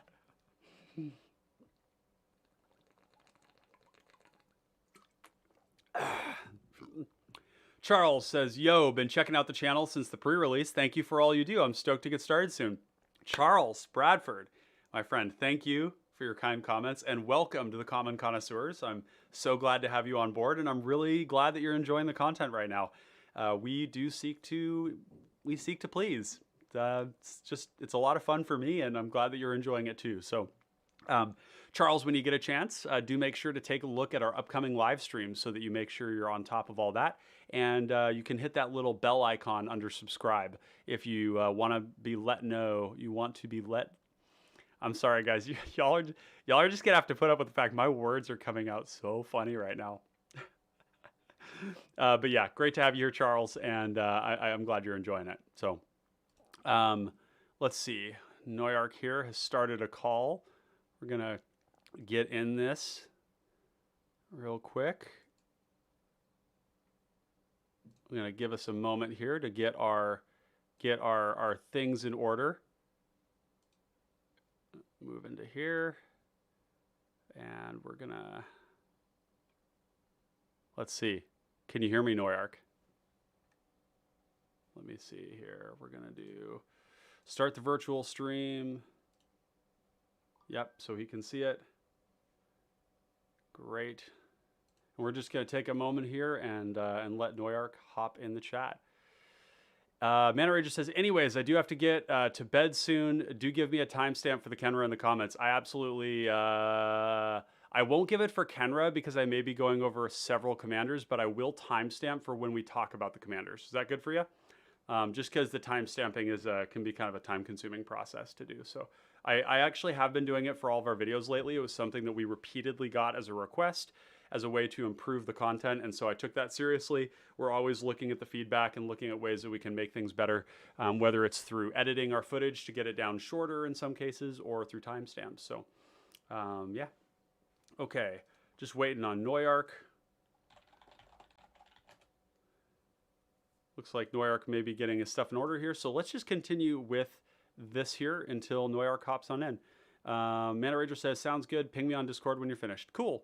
Austin says, I only asked because Ichor Drinker won my pre-release. Big smiley. I played Rakdos aggro after pulling 4x Ichor Drinker, 1 Grafted Butcher, and 3 Invasion of Mercadia. Good God. That's so sick. That's awesome. Yeah, the Ichor Drinker is a great card. I thought it was awesome in my pre-release too. I think it's a good card. Maybe a good home for it would be in your Corpse Augur type effect because you can mill it over, you can exile it from your graveyard to modulate how much you draw. It's an artifact for cranial plating. It's like 2 bodies on 1. I think you probably play it in Stormclaw Rager. So yeah, no, but I just don't think it goes in Passageway Seer or in Rilsa due to the lack of evasion and the lack of evasion. Okay, more black cards. Mirrored and Avenged. This is You Are Already Dead.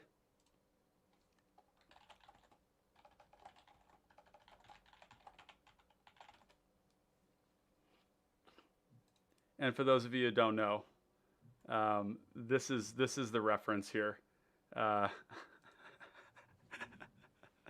This is the more famous one, isn't it?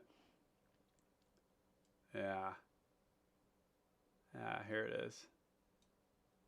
Yeah. Get him. Yeah. All right. Anyways, enough of that nonsense. Mirrored and Avenged, it's the same thing. This card is interesting to me from a couple of angles. There's a couple of decks that I'll be looking to play this in. One of them is Conductor of Cacophony, which is like Pestilence in the command zone. Norak says, I'm in the call and I have no idea what's wrong. Let me see here. So your audio is not coming through, but I got your video. I'll just bring over the video here. Co-host video, go to Noyark. There he is. There he is. And it says Brewbear, but don't be deceived. This is Noyark, not Brewbear. This is, okay. And we'll actually take a quick moment to make sure that video is capturing the full entirety of his glorious beard.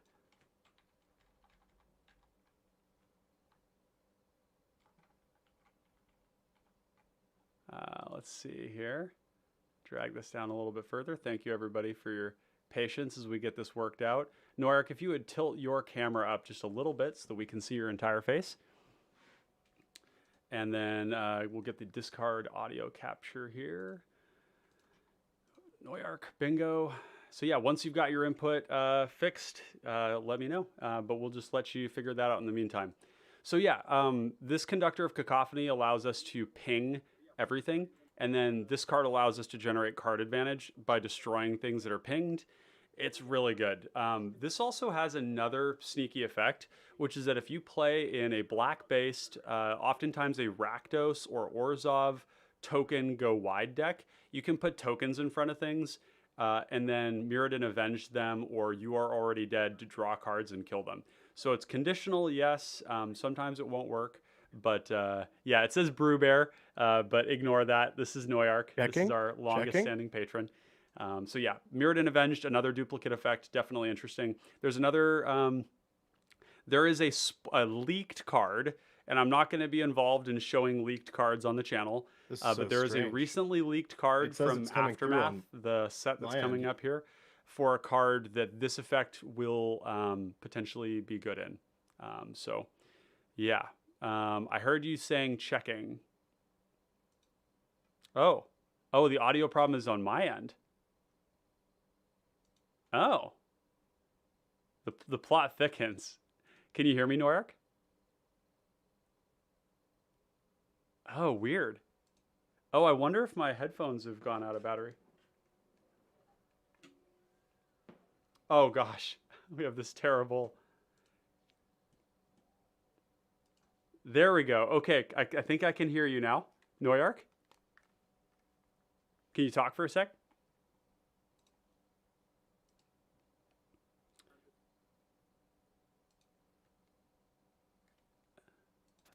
All right, can you hear me, Noyark? Yeah, I can hear you. Hey, there we go. Yes.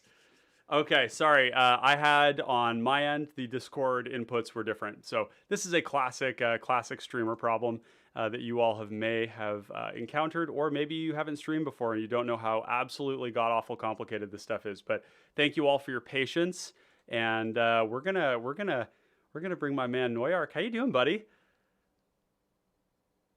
Oh, dude, I'm busy, but Yeah. I'm here for this. Oh yeah, yes you are. Very classic indeed. Yeah, no, this is a match made in heaven right here. We've done some of my funnest streams have been with you, Noyark. So this is definitely this is it. Yeah, Jake is stoked. He says yes, good, good. So yeah, Have you gone over the commanders in the set yet? that is what you're going to be here for. So we're in black right now. Yes. Yep, the commanders. There's a lot of cool stuff. So okay, next thing we've got here is Nezumi I do Informant. want to let people know when we get to the commanders, I'm about to harsh on a lot of these cards. Harsh on a lot of these cards. Well, we're gonna start off with we're gonna keep finishing off with the the commons first, and then we'll get our way to the commanders here. Nezumi Informant is is not a card that I'm gonna recommend people play. These ETB 2-mana burglar rat effects have shown themselves to be very disappointing and counterproductive in the format. They frequently put you as the black player in the position of soloing everybody else because you take everybody else's answers and then you're responsible for the combo deck when they go off. These can be good if you get very ahead and then you want to shove everybody under the water until the bubbles stop. But if you aren't in that position and you're playing these early game, they're frequently very bad. So I do not do not recommend playing these. These are a trap. Islane says, well, boys, enjoy the stream. I got called in to play some CPDH, and I need to practice for tomorrow's games. Love you, Ryan. See you tomorrow. Love you too, buddy. Thanks for stopping in. Glad to have you here. And for those of you... the Nezumi Informant... Yeah, one sec. I want to get to this here. Everybody go check out Islane's content. If you click on his name, he makes great CPDH content. And tomorrow, we're going to be playing at 1 p.m. PST, so go check it out. And Jake says, haha, looking forward to the commanders. Yeah, go ahead. What were you going to say, Noyark? About the Nezumi Informant? Yeah, like what you've said about it puts you in this position where you're starting to 3v1 the table. That might not be immediately obvious, like what that means. But imagine if you're playing all of these, you do have to take on a certain amount of responsibility, and the reason it benefits the combo player is like you are playing one card, so that's a card out of your hand. Yeah. It's a 1/1, so it's not very impactful like towards their life total. And two of the combo player's opponents are also discarding a card. So they kind of go up a card. Yeah. Right, because they have less interaction that they need to worry about. Yep, absolutely. And I think you pointed out something that I didn't, which is that these bodies are also irrelevant. The only way that you really have in black to make them relevant is with a cranial plating. But they don't have evasion. You know, if these cards had evasion, the only one of these that I really like is Liliana Spectre, and it's because it flies. It's a 2-power flyer. So yeah, and you know, people will talk about like mono black stacks. It's really like it's one of the only ways to accomplish that, and it's really bad. Like I've gone deep into the rabbit hole on discard, and there's like a couple of outcomes that sometimes happen, frequently happen. One, you don't discard cards from people because eventually they run out. Or they cast their spells at instant speed because they're about to discard it anyways. But you're like discarding cards that like you need the table to have. Like you don't want to take everybody's cards away, because then when somebody just top decks their win, then they just do it, and then you're the one who has to stop them while everybody's coming after you. So yeah, big L on the mass discard. If you aren't actively applying pressure to start ending the game, you are asking 3 people to top deck against you, and if you don't have significant card draw, you're drawing 1 card a turn. The table that is against you is drawing 3. And you know what? This bleeds over into a whole nother discussion that you and I will do a separate video on at some point, which is when you are playing cantrips or card selection spells, the cards that you find have to be so freaking good to justify playing those over bigger draw spells like Secrets of the Golden City or Thoughtcast or Rush of Knowledge. Because just think about what we just said there. You are top decking and you're positioning yourself in a way that is against everybody. And generally speaking, when you're playing, unless you're playing combo, you aren't positioned against everybody. You're positioned against maybe one or maybe two people, sometimes zero. Sometimes if you're playing something that's not the threat at the table, you really don't have anybody that's coming after you. But when you empty everybody's hands, and then you're the one trying to win against three players, they're drawing three and you're drawing one. And that's a hard situation to be in. And it's the same thing with those cantrips. So we're not going to dive down that rabbit hole now, but just want to kind of cue you all in that Noyark and I will be talking about some of those meta deck building concepts at some point, and it'll be a good one. Now, Noyark, there's a card here that I really want to let you talk about because I'm almost certain you love it, and that is Unsealed Necropolis. This is like Noyark level tier.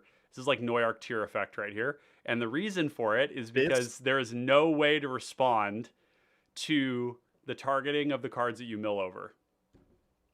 God, yeah. I love this card. There are so many, like, you should probably be building your deck in ways where you have creatures that are not your commander that are good enough to do things on their own. But like your top of the line with this is you return like Gary or you return Crypt Rats, but you don't have to. And like you'll notice that the mill happens before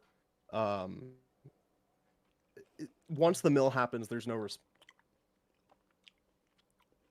responding, right? Those two things go together, and they're like you should be wanting to return threats to your hand, whatever. Picking up cards out of your graveyard is often better than drawing.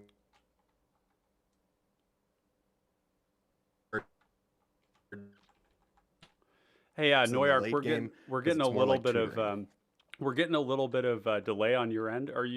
Is your connection gonna work for this right now? It's coming through pretty chopped. Is there something you could do in the background maybe that would improve it? I caught like maybe 50, 75% yeah, let me try of that. something. Bummer. That's okay. We'll get it figured out. I have things on my end that also need to be figured out, such as this blasted chat window that for some reason decided to resize itself. You hate to see it, chat. You really do. Put all this work into making these damn interfaces, and then OBS changes things on me. God damn it, Bobby. God damn it. So how's this? Am I sounding better? Yeah, you're sounding better. But the gist of what you were saying is that you are milling the cards over, and then before anybody can if it resolves, you cards mill out of your graveyard in the late game. Mm-hmm. Oh, there's a big flood of stuff there. Ugh, if my connection just decides that it doesn't want to work, this is unfortunate. Yeah, it might be tough, just because I want to keep the momentum up here. But we'll play it by ear here a little bit, and we'll roll with it. So I think what you were trying to say, I'll just encapsulate that because I'm on the same mind with you on this. Basically, as long as I'm coming through. Yep. Yeah, you're coming through with big delay, so it's like interrupting me midway through what I'm talking because you're responding through Discord and it's coming through fine there. But I can't hear what you're saying right when you say it. So so see if you can figure out what you're doing on your end, and I'll just roll with this for a little bit, and then message me when you've got it. And what we'll do is I'll remain in the call with you, okay? Okay, cool. Yeah, we're just going to keep rolling. So Unsealed Necropolis, the reason this card is good, and you all might have had a hard time hearing him say this, but it's the same thing I'm going to say, which is that when this spell resolves, everybody mills 3, and it's each player, which means you can actually interrupt people's combos with this. If people are doing Mystic Sanctuary stuff and you mill it into the graveyard, then the only way they have to get it back is probably Reclaim, if they're a Tatiova deck. But you can also mill over cards that people have put on top with Mortuary Mire or with Witch's Cottage, which is great. And the thing is everybody mills, and then you return 2 cards.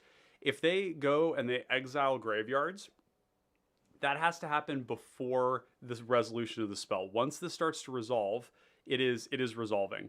So let me see if I can go. Let's see, Discord with chat. There we go. Oh, I see why that's why it was sized that way. Oh man.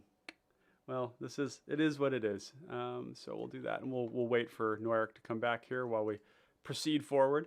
So anyways, this is going to be 3 mana instant draw 2 in a lot of cases. A lot of black decks are becoming increasingly creature heavy just because the whole format is becoming increasingly creature heavy. So this is like, it's in some ways like tutoring, it's in some ways like drawing, depending on the quality of the things you get back. And it puts cards into the graveyard. So if your opponent exiles all the cards, then you're still going to mill 3 and you probably still get a card out of it. So definitely a good card, and one that's worth playing. Okay, moving on. We're going to keep the momentum going here. Next one I want to show is Beamtown Beatstick. As we move into red, this card is nuts. This is Prying Blade. This is Gold Vein Pick.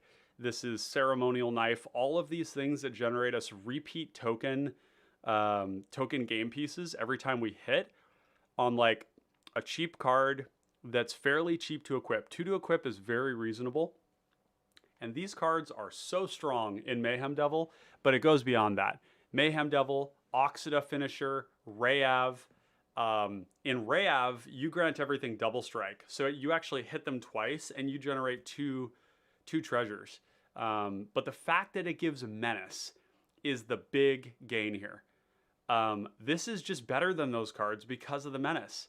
I mean, I think there's an argument for Ceremonial Knife being special because it only has to hit creatures and it's blood tokens instead of treasures. And blood tokens are, I think, a little bit better than treasures on a whole because it's a form of like card advantage. Or not card advantage, but card selection. So very good card. Lots of good homes for this. Definitely consider playing this in your red decks because this is going to amplify a creature, grant it evasion. This is going to be very good, I think, in Dargo decks because you're just generating treasures that you can then use to recast your Dargo. And each treasure is a lot of Dargo fodder. You know, you're getting the 2 from the sacrifice and the 1 for the cast. So definitely a cool card. You know, if you slam this on a Dargo, Dargo becomes a trampling menace, 2-shot if you don't have blockers. So definitely a cool card, worth playing. All right, so I have moved Oh, you're to back. a different connection. Okay. Yeah, you seem to be coming through pretty clear. Can you talk with me for a second? We can ascertain the quality of it. Oh, good. Okay, yeah, you're coming through, Keep Chris. talking here. Yeah. Okay. Good. Basically, that card that I did. Oh. Yep. Your late game, returning creature is going to be stronger than Yeah. So the audio is still coming through pretty loose, and it's possible it's an issue on my end, but I think we're probably going to need to hold off for the time being, just because it's coming through kind of like that. But yeah, shucks. This is a bummer. I love doing these streams with Noiric, and we were talking a little bit about doing this, but okay. Continuing onward, Beatstick, great card. Definitely love this. Definitely play this. Yeah, it actually, yes, it's very similar to Sticky Fingers too, but it's giving you the power as well. And once your creature dies, you actually get to reuse the Beatstick. Okay, Sticky Fingers that sticks around after the initial target dies. That's exactly right. It's a badoom. Okay, a couple of others here that I'm excited about. Red has a lot of great stuff too. Here's another example of one of those that I'm kind of interested in. I don't know where this goes, and this one's a little under, little like overcosted, but again, the mountain cycling's good. It's a big body. It's got haste. There's something interesting about these cards that kind of makes me think that they're useful and like highly playable. So, yeah, not sure. We have Hanger Scrounger. We're not going to talk about this for this format because like you could do combo stuff with this where if you have a creature that says tap to untap a creature, then you can do some pretty gross stuff where you come in and you back up on that creature taps to do the thing and you loot really hard. which is pretty cool. But I just don't think that that this is what we want to be dedicating slots to. All right, I'm on my last try. I He's on. moved to a mobile Oh, hotspot. okay, okay. Talk to me If there. if it happens again, I'm out of here. Okay. Yeah. I'm done interrupting the stream. Hey, it seems to be coming through pretty clear. Yeah. I mean, I Yeah, can see you moving around. Okay, cool. Yeah, let's do it. We were just moving into red here. I talked a little bit about Beamtown Beat Stick and how good that is. We were talking for a moment about Hanger Scrounger and some of the 60 card Pauper options there. And the next card. I could hear you the whole time. Oh, you could hear me. Okay, good, good. Yeah. Yeah. So then the next one would be to talk about Mirran Banesplitter. This card, a little bit more specific in its homes. Mirran Banesplitter is going to be really good in the Rayav decks, in the Brunner Battlehammer decks. This is basically like the auras in the sense there's a bunch of auras that give +2/+0 or +2/+2 for 1, and these do that. Except that when the creature dies, for a hefty cost, we can still equip something. So they are a form of resource advantage in the form of these. And the fact that they have flash is really cool because we can do some fun stuff with that. Especially if giving that creature an equipment is going to give it double strike. In Rayav, you like attack with your 1 power creature, and then you flash in a Mirran Banesplitter, and you hit somebody for 6 instead of 1, which is pretty cool. So definitely bullish on these. There's another version of it called Dueling Rapier that equips for 4. You know, a little harder to justify, but still, I think in aggressive red decks where maybe all you want to do is like suit up your creature and keep hitting, this is one way to do that. Okay. Wanted to talk really quick about Pyretic Prankster. I'm going to be looking at this card. Actually, we got some comments. We got Austin Risebeck saying, had 2 of those Ragers in my pre-release deck as well. Insane in limited with 20 life and only 1 opponent. The Ragers. Which one is that? The Ragers.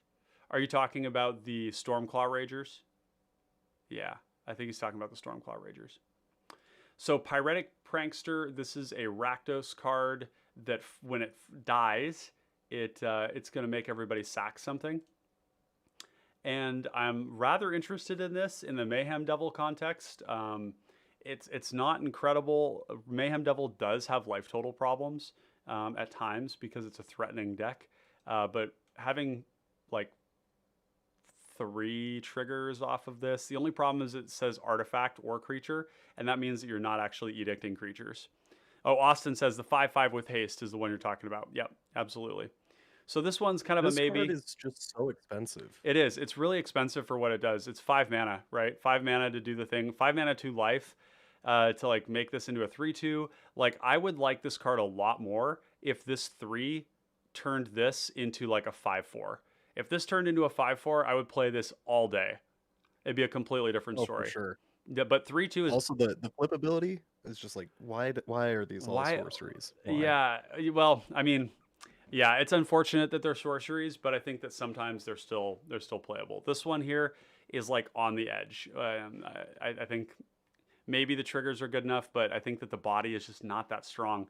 Ral's Reinforcements is another one that I'm very excited about. This is wildly playable. There are so many decks that care about this.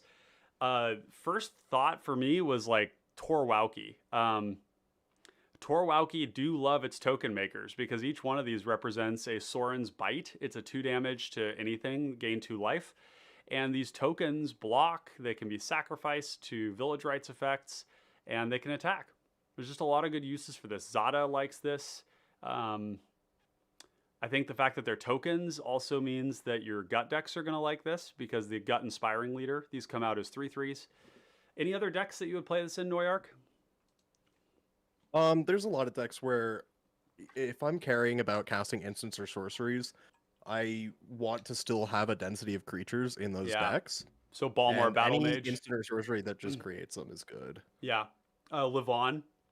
Levon Sword Coast Sailor likes this a lot because Levon, it's Dragon Fodder, it's Krenko's Command, it's, Mogwar Marshal. I mean, this card has already been very playable. And the fact that they're elementals doesn't matter at all. really. But yeah. There are some cards that are care that you have a blue permanent. Yeah, the blue permanent would be like Abjure, cares about that. A sack of blue permanent. So We yeah. are moving backwards though because it doesn't. Not one of them doesn't have haste.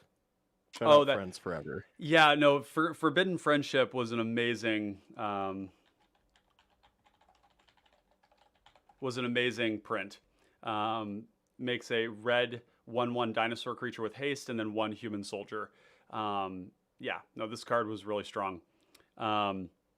Jake says, I like these sorceries. Forbidden Friendship still best. Change my mind. No, I mean, I'm not going to try and change your mind. The haste is really strong. But it's also not a shared creature type, which could matter in some cases. But yeah, I think you're totally right.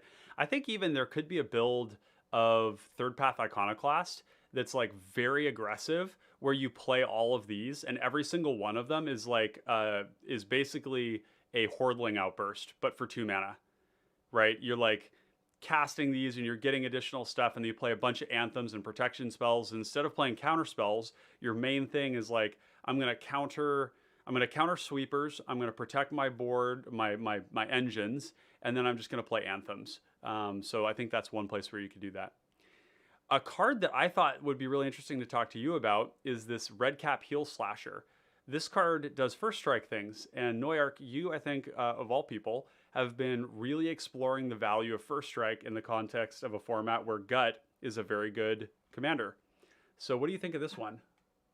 Yeah, can you click it just so that it gets a little bit bigger for me? Because I can't actually. Yep, Okay, so it's a 2/3 for 4, first strike, backup 1.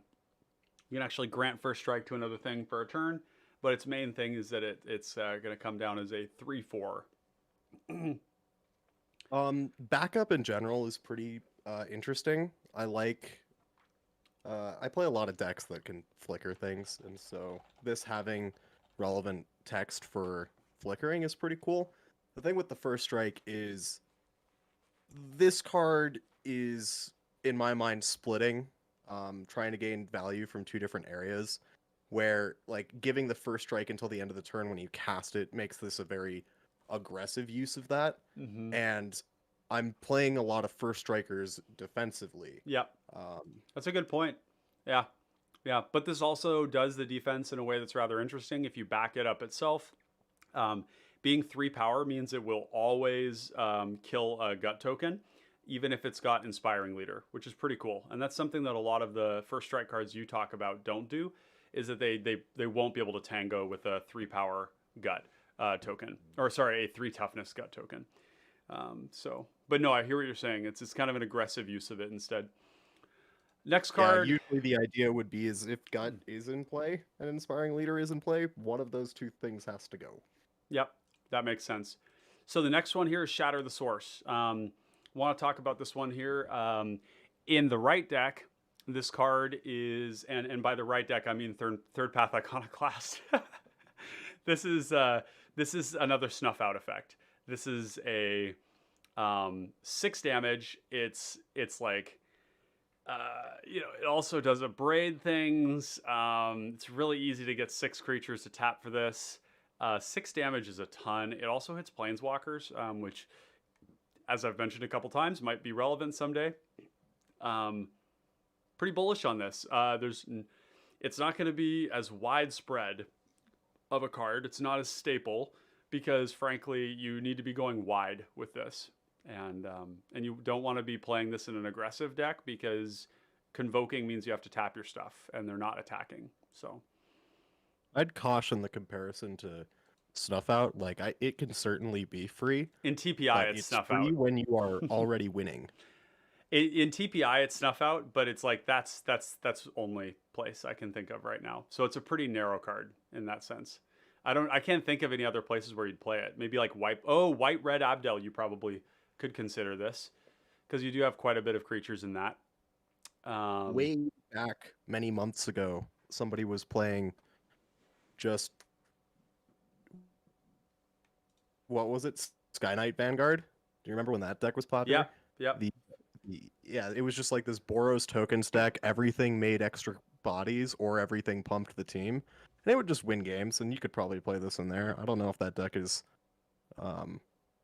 Haven't seen it in a while. Yeah, no, I think you can accomplish a really similar outcome without even being in red. If you want to do like white aggro, white I think arguably has some of the best one drops in the whole format because so many of them, like 24 I think of them have flying. And so being able to like unload a bunch of like flying attackers is super like hyper relevant. Um, so um, so I guess I'm not surprised that card isn't playing so much because you can accomplish it without being in red. Red does give you the anthems, which is cool. And it's very aggressive. It does give you other forms of damage-based removal. But yeah, Shatter the Source does have this one good home, and that is TPI. And you got to have a good reason to play it somewhere else. Next one, this is another functional reprint that I wanted to talk about is Volcanic Spite. Volcanic Spite is a functional reprint of Fire Prophecy, except that it hits planeswalkers. And this is actually an effect that I have started to play a little bit more widely. I'm considering, I'm definitely playing Volcanic Spite and Fire Prophecy in Dragon's Rage Channeler. It's very good in that deck. And this effect to essentially take like a land and put it on the bottom and draw another card is quite good, I think, in red because we don't want to flood out because we don't have strong sources of card advantage in red. We have resource advantage effects in some ways, but we don't often have strong forms of card advantage. So if this takes a useless land as you're flooding and tucks it to the bottom and then draws a new card, pretty good, I think. Any thoughts on this one, Noyark? I've got a couple decks that I play Fire Prophecy in, and usually when I'm playing that card, it's high on my list of possible cuts Yep. for other things. 2 mana, So 3 it's damage. really great to see density of an effect like this because decks that want it, Yeah. and I don't know that there's a lot of decks that do though. I agree. I think that you're looking at a limited number. I think Crackling Drake likes this as well. Basically, like any deck that's going to, like I think control decks like this and mid-range decks like this because it's a form of resource advantage. It's not as efficient, right? In a sense, it's like you could be paying 1 mana for that effect, but we want to pay 2 in this case because we're getting the ability to see another card. And those decks like that. So maybe less widespread of a card to see play, but definitely a great one. And just like you said, it's a duplicate. And we get to the real all-star, and that's Ren's Resolve. And the first reason is because this art is like haunting. Dude, I don't know what it was. Like when I first saw this, is like I haven't actually had a card that like really resonated with me art-wise and like lore-wise in a while, but it says even as she burned, Ren bent the Realm Breaker to her will. It's just like very flavorful and like intense and sad and like I don't know, it's just very heroic. Does So anybody know the story lore? Did Ren die? I don't know. I mean, this kind of looks like they're dying. And I thought Ren was they them theirs. Maybe I'm wrong, but it says even as she burned. Maybe it was they because it was Ren and 6 Yeah, like Ren and her 6 symbiote. Yeah, okay, maybe that's it. But anyways, this is a functional reprint of. No. Oh, that's so sad. No, she was like my favorite planeswalker. It was so cool. We only Yeah. got Ren in 6 and Ren in 7. That Wow. means that we still have room for Rens 1 through 5. That's a bummer. But I think this is a really cool way to die. Very legendary and epic. This is a functional reprint, though, of Reckless Impulse. This signals to me that Wizards of the Coast is going to continue to print good card advantage in red. And yeah, this is breaking Pauper a little bit right now because giving card advantage to red when you've got like as much, when you've got cards like Lightning Bolt, Chain Lightning, you've got all these pingers, you've got Monastery Swift Spear is really good. In our format, it's just 2 mana draw 2, and it's basically this is like better than Night's Whisper in a lot of ways. It does force you to use them, but it's not coming at the cost of life, and it's splashable. So pretty high on these cards. If you're in mono red, you're almost certainly playing this. I don't think you leave home without this and Reckless Impulse in almost any red deck. TPI you don't in the mid-range build that I have, and actually we've talked about why that is in my case, and that's because I do have like a soft combo in there with the curiosity effects, and I don't want to be forced to deploy those early, and I don't want them to be heads up, and also decks with counter spells in them, you don't want to really be playing these either.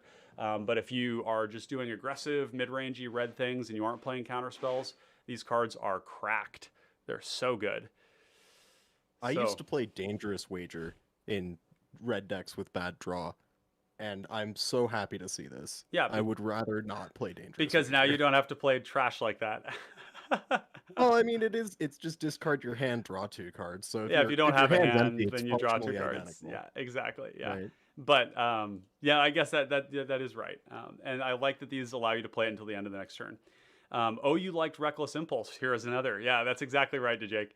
Yeah, they just gave us more of a great card. So, okay, moving on from there, we're gonna go into green, and then we'll finish it up from. Yeah, I mean then we'll just go into the colorless stuff. So I have a rant. yeah. Can we click on that card? Which one? Which one is it? The one, yeah, Atrax's Fall. Yeah, Atraxa right. is tiny or big. I'm gonna pop off a bit here because this card, if I were to, we haven't been doing it, but if I were to give any of the cards in this set a grade, this one gets an F minus. I hate this card, and let me tell you why. Because Atraxa has flying, vigilance, lifelink, and death touch, and we had the opportunity to get a really interesting, weirdly power crept, not that powerful sort of green removal spell here. Yes. That said, destroy target creature with flying, lifelink, vigilance, or death touch, and they didn't give it to us, and I'm really mad about it. It wouldn't have ever had to be like, this is a thing green does or whatever. Just a huge flavor. Yeah. Like, massive, flavorful card. A singleton card that gave us a form of unique removal. I will say that while everything you've said is true, this card is still very playable. It's sad that it's sorcery speed, so this is Broken Wings. Clip Wings.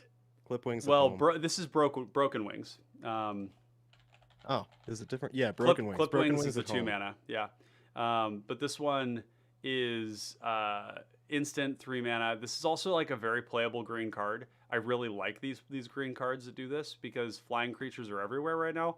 And you play them not for the creature with flying, but you play them for the artifact and the enchantment. So you play that in that slot, and then it's never dead because it also kills flying things. This is basically that, but for 2 mana, sorcery speed. So, cool card. But yeah, they totally could have gone further with it. I love the flavor of these like racketeers having like impaled this thing on a girder. That's pretty savage. I think it's kind of cool in that way. But you're right. Like if it had been like destroy target creature with one of those keywords, or whatever, I think that would have been awesome. So it would have been so cool. But the that other one's thing about it is like very playable. If you're playing card. this over something else to remove artifacts and enchantments, like a lot of the ones that you want to remove, you want to be able to remove at instant speed because they're combo pieces or they're inspiring leader. Yeah, I agree. I think that's where the sorcery speed kind of kicks us in the nuts. Next card we're going to talk about is Blighted Burgeoning. This card is really, really strong in Gretchen. And I'm not going to speak for the Gretchen players. I'm going to potentially speak at them a little bit. The reason that I love this card, and maybe they're already playing it, but I heard some maybe not confident sort of like, yeah, maybe we'll play it. The reason this is important, we don't frequently get new cards that say when this enchanted land taps for mana. This is another effect that allows us to make mana and tap it and untap. If you grant the ability to tap it and make 2, there's tons of those effects, but you can't stack them. This you can stack. But the key thing is it makes a blocker. It makes a blocker. That is so important. Like you need blockers in these combo decks. When you are playing combo and you do not have bodies on the field, you are going to get ravaged, okay? Like you cannot afford to play decks that don't have bodies that can get in front of how much aggression some of these decks can spit at you. Unless you're like aggressively countering everybody else's aggro commanders, which you can do. I think like the Gretchen players should be considering countering gut when it comes down, just knowing that the gut player is like teeth bared and ready to like, you know, throttle them, you know, on an early turn. I think this is an amazing card for that reason. That 2/2, they've got tons of mana in Gretchen. They can just use a little bit of colorless mana, make that into a 2/2, block with something. I think it's great. So I won't talk too much about it, but I think this is a really excellent card, and I'm excited to see that they're printing more of this effect, because I kind of thought that was off limits. I didn't think we were going to get much more of that, but I think we will, and I think that Gretchen probably likes that. Bonded Herd Beast. This card is super cool. Just 5 mana 4/5 that like grows into a 7/5 menace. Am I overvaluing this? Is this just like too dumb? Or I don't know if I'd play it. I don't know why I'm gravitating towards it, but it's like big, chonker, evasive. It's gonna like eat 2 creatures. You know, it's bigger than Gurmag Angler, which doesn't even see a ton of play right now. But I don't know. Yeah, we don't need to talk about it too much. Think but they really nerfed this mechanic, this transform mechanic. Yeah, the sorcery part of it. Yeah. Right, like, well, not even that, because it's a 5 mana 4/5. It really shouldn't cost 5 mana to transform it into a 7/5. It should cost the additional. Yeah, amount, right. It should. like, So 4 mana on top of this makes it 9 mana for a 7/5. Yeah. But I will say too that being able to distribute cost over turns is in of itself a discount mechanic. And I think that is good. I think some of these are playable. The blue-white one, I didn't talk about that one, but it's like pretty reasonable. The blue-black one's very playable. But I hear what you're saying. It feels like they're maybe a little too expensive. I like that there's Phyrexian mana involved. I'm sad that they did it as a sorcery. There was no reason to make these only sorcery speed, in my opinion. I think that these could have been instant speed. In fact, they should be for the cost. I agree. So next ones we got, Converter Beast. This is a very powerful card. I don't know that we're like, okay, Converter Beast is going to be great in Bear's Companion. It's going to be great in Sultai Soothsayer. Both of those being green decks that have blue in them that like to flicker. Because Converter Beast makes big boys. It makes 5/5s. Well, it makes very, I've got a deck. I Real literally, big. When you started this stream and I didn't know that it had started, I was working on a deck, and that card is in that deck. Yes. And that deck is Wilson Far Traveler. Oh, wow. Yeah, that's really good. That's really good there. Yeah. Yeah, Converter Beast is nuts. Yeah. This card's great. I mean, you could play this in Abdel, like a white-green Abdel, right? And just be like flickering this thing. This is like good enough to be seeing play in Pauper.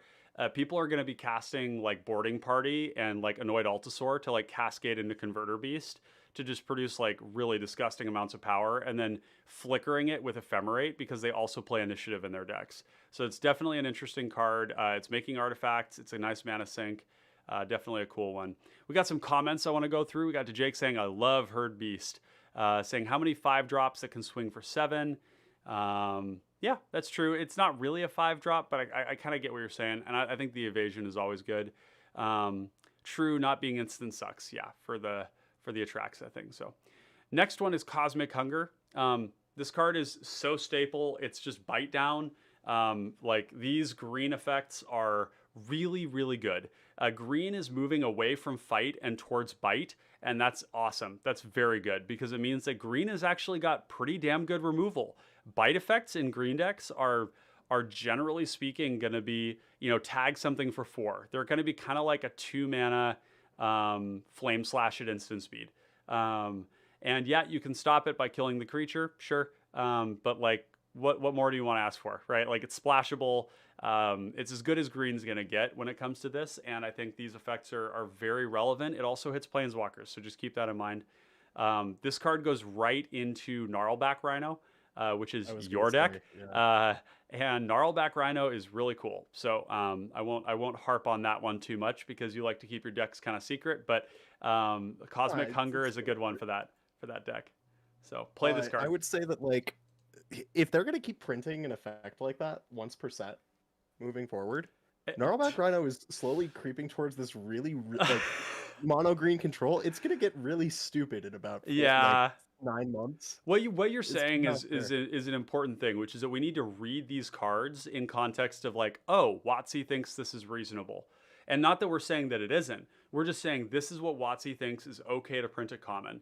And so when we read it that way, then we say, oh, we're gonna get more of this. Like, you know, like whenever they print these treasure making things and these blood token making things, repeat sources of tokens, I look at it and I say, damn, Mayhem Devil just continually gets fucking juiced because WotC loves these artifacts that sack to themselves, right? It's very high value in that deck. Makes it very scary.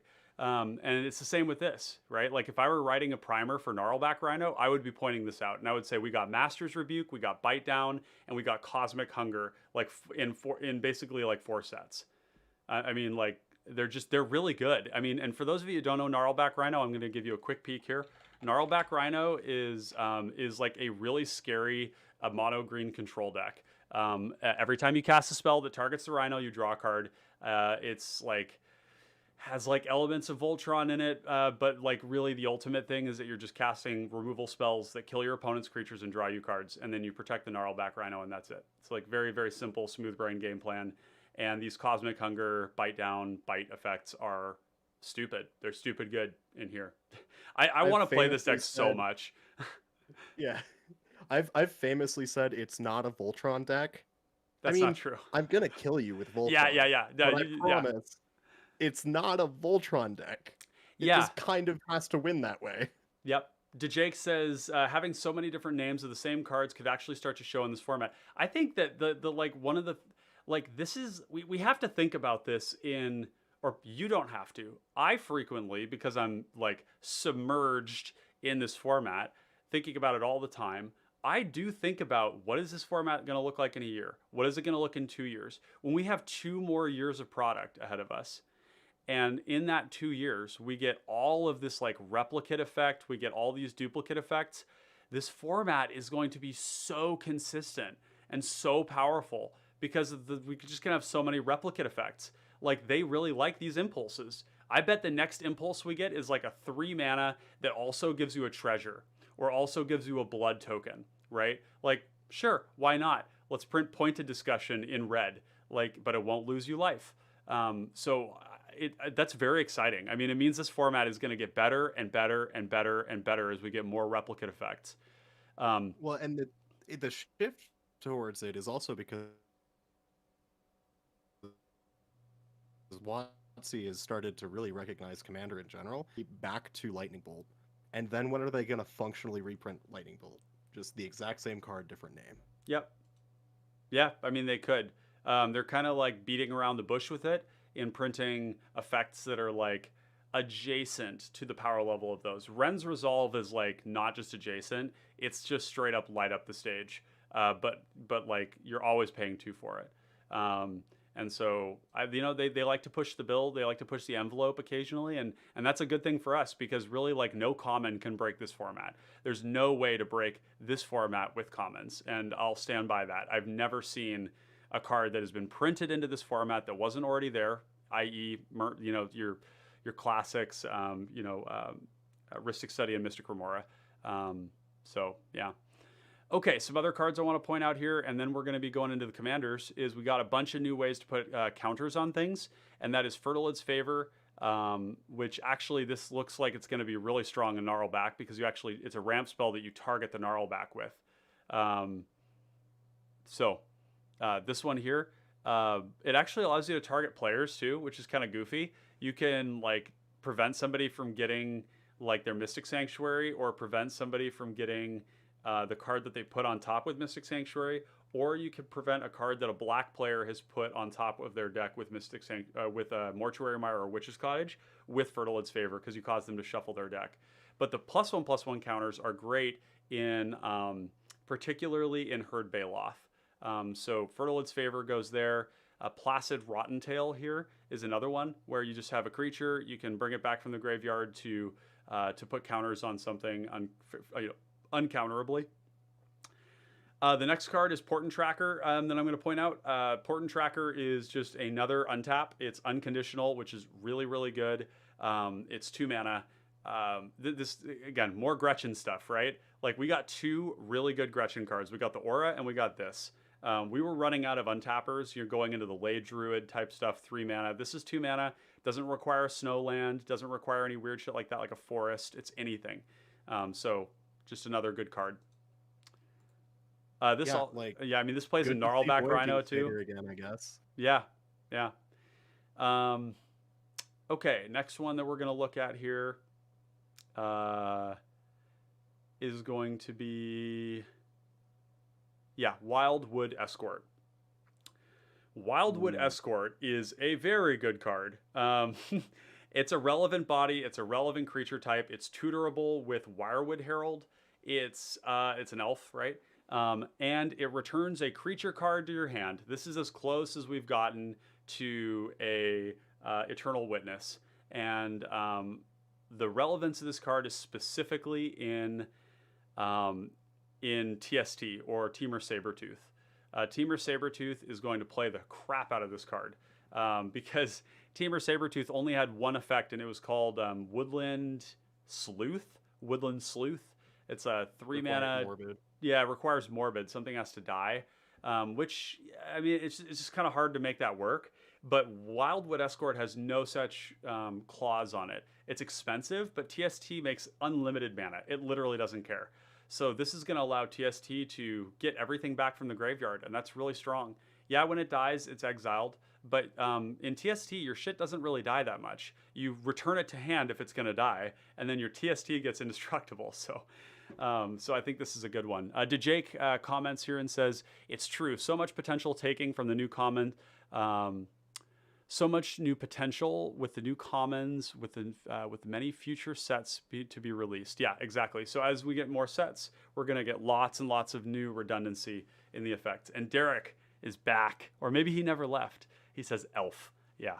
No, this is a good one. This card, it's like I was unfortunately dealing with connection issues before, but I wanted to talk about how great it is in any color to return cards from your graveyard to your hand. Like, you can tempt people's graveyard hate with stuff like this, and a lot of it is single use. They shouldn't be blowing it on that card. And your ability to just pick up the best creature that you've had in play so far, the reason it's dead is because it was worth killing. Yep, that's right. Yep. Right? Like, you've got to, these effects are so strong, especially like the 5 mana is like, oh, it's so expensive. It's like, it's fine because you won't need to cast that until you're at the point in the game when you can afford to cast it, right? Yep. And I think actually it's something that I have not explored enough as a deck builder is integrating the creature recursion into my draw packages. So basically I tend to stick with the raw, like draw cards type thing. And I think I need to be doing a little bit more of the Unsealed Necropolis or cards like the what's the one that you really like? Coffin, Purge the Coffin. No, it's this. Dig Up the Body. Dig Up the Body. That's it. Yeah. Dig Up the Body, which is very similar to Unsealed Necropolis, except that Unsealed Necropolis just gets the 2 back. It doesn't need to sacrifice anything, and it mills a little bit more. I think actually mills 3. Right. The Dig Up the Body is also like, hey, I'm not going to get hit by Oubliette. It's Thanks. protection. Yeah, it's Right. doing the same job as Victim of or Village Rites. So yeah, no, I think these cards are great. Exploring other forms of card advantage and recursion is really interesting. And when you put it through the context of saying, if it's dead, it's because it was worth killing. Yeah, I mean, that's a great way of saying it. Like Crypt Rats is going to die on its own. That's a great one to get back. Falconwrath Noble is great. Gary is great. There's so many good black creatures. Just in mono black, Vicious Battle Rager, Underdark Explorer, like Thorn of the Black Rose. You know, there's just like black is full of some really insane creatures, like Gurmag Angler. Have relevant ETBs. They do, which is why Dig Up the Body is so good. You want to just, all right, I'm going to cast that one again. I don't have anything. Instant speed, end of turn, just get it back. Get back 2 of them. Fleshbag Marauder, Chain Devil, like getting those back is super strong too. Reusing Edicts. So yeah, I think we'll have to talk about maybe where I could include some of those where I don't have them already, because it would be a swath of probably like 10 decks where I would need to add some of those effects. Okay, going into Colorless. And for those of you who are all still here, hope you all are having a good time. And I'm stoked that you all are sticking around. We got 7 of you. We had 12 at one point, which was cool. If you haven't already, make sure to leave a like, do that free thing to support the channel. If you have any feedback you want to leave for us, leave it in the comments below, and make sure to subscribe to the channel to get notifications whenever we go live at unscheduled times. And of course, if you're interested in supporting the content and supporting this community and continuing with our mission to spread this really affordable, really incredible and fun competitive format across the multiverse, make sure to go and check out the Patreon and join Noyark, our longest standing patron of the channel, in supporting this content because you love what we do and you want to see it happen more. So, okay, the last card that we're going to talk about is Urn of Godfire. And I'll say right off the bat, I don't play these decks. I'm not a spokesperson for them, but this Urn of Godfire card is good. The place that it is exciting is in Deskit, which is your Dargo Cuskit decks, and also in chat. Can hear me, just please. Okay, it says successfully reconnected. Okay, good.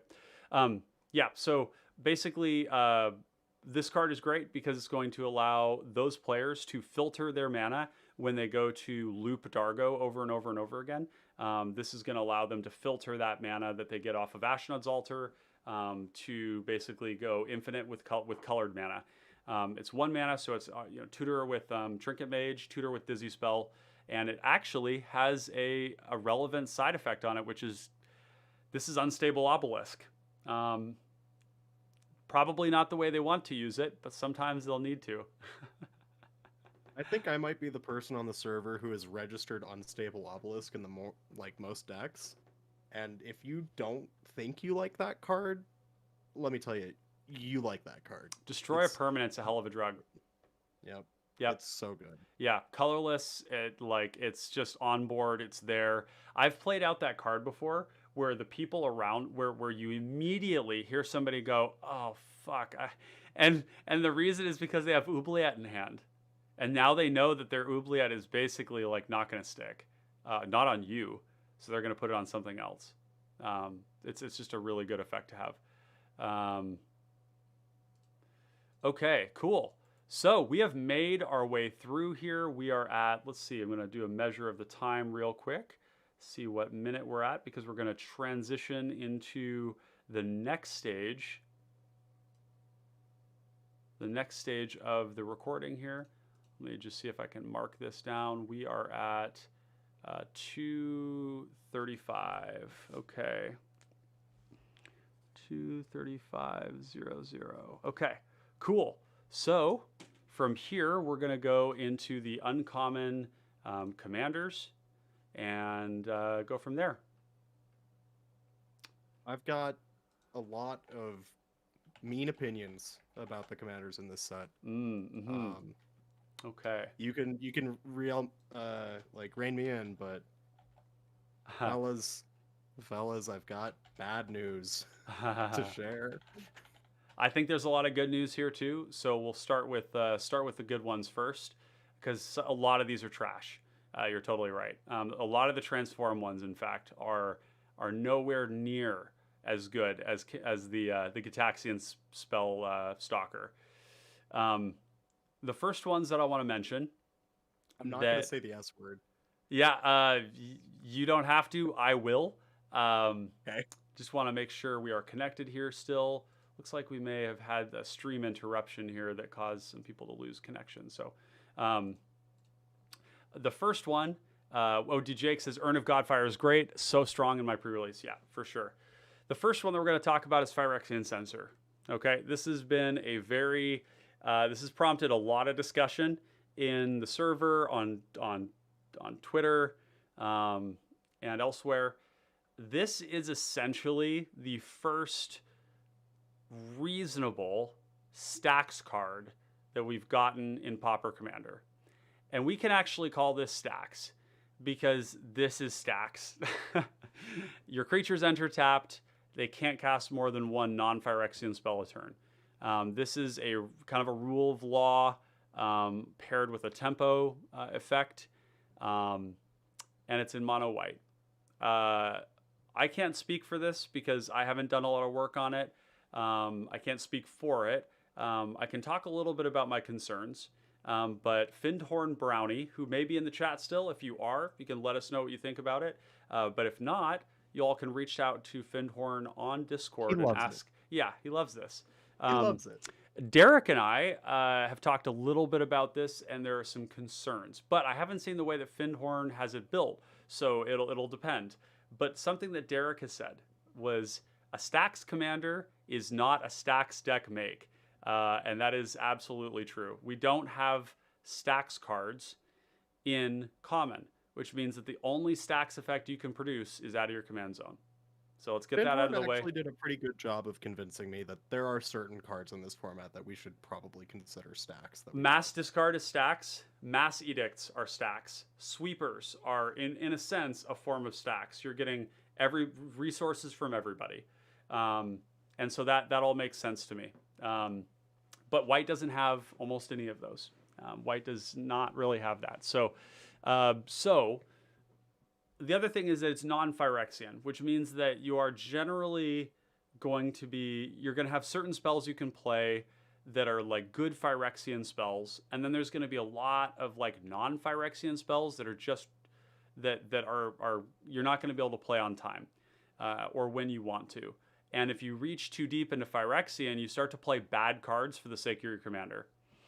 My concern with a card like this is that if it is simply stacksing the table, the effect is going to be to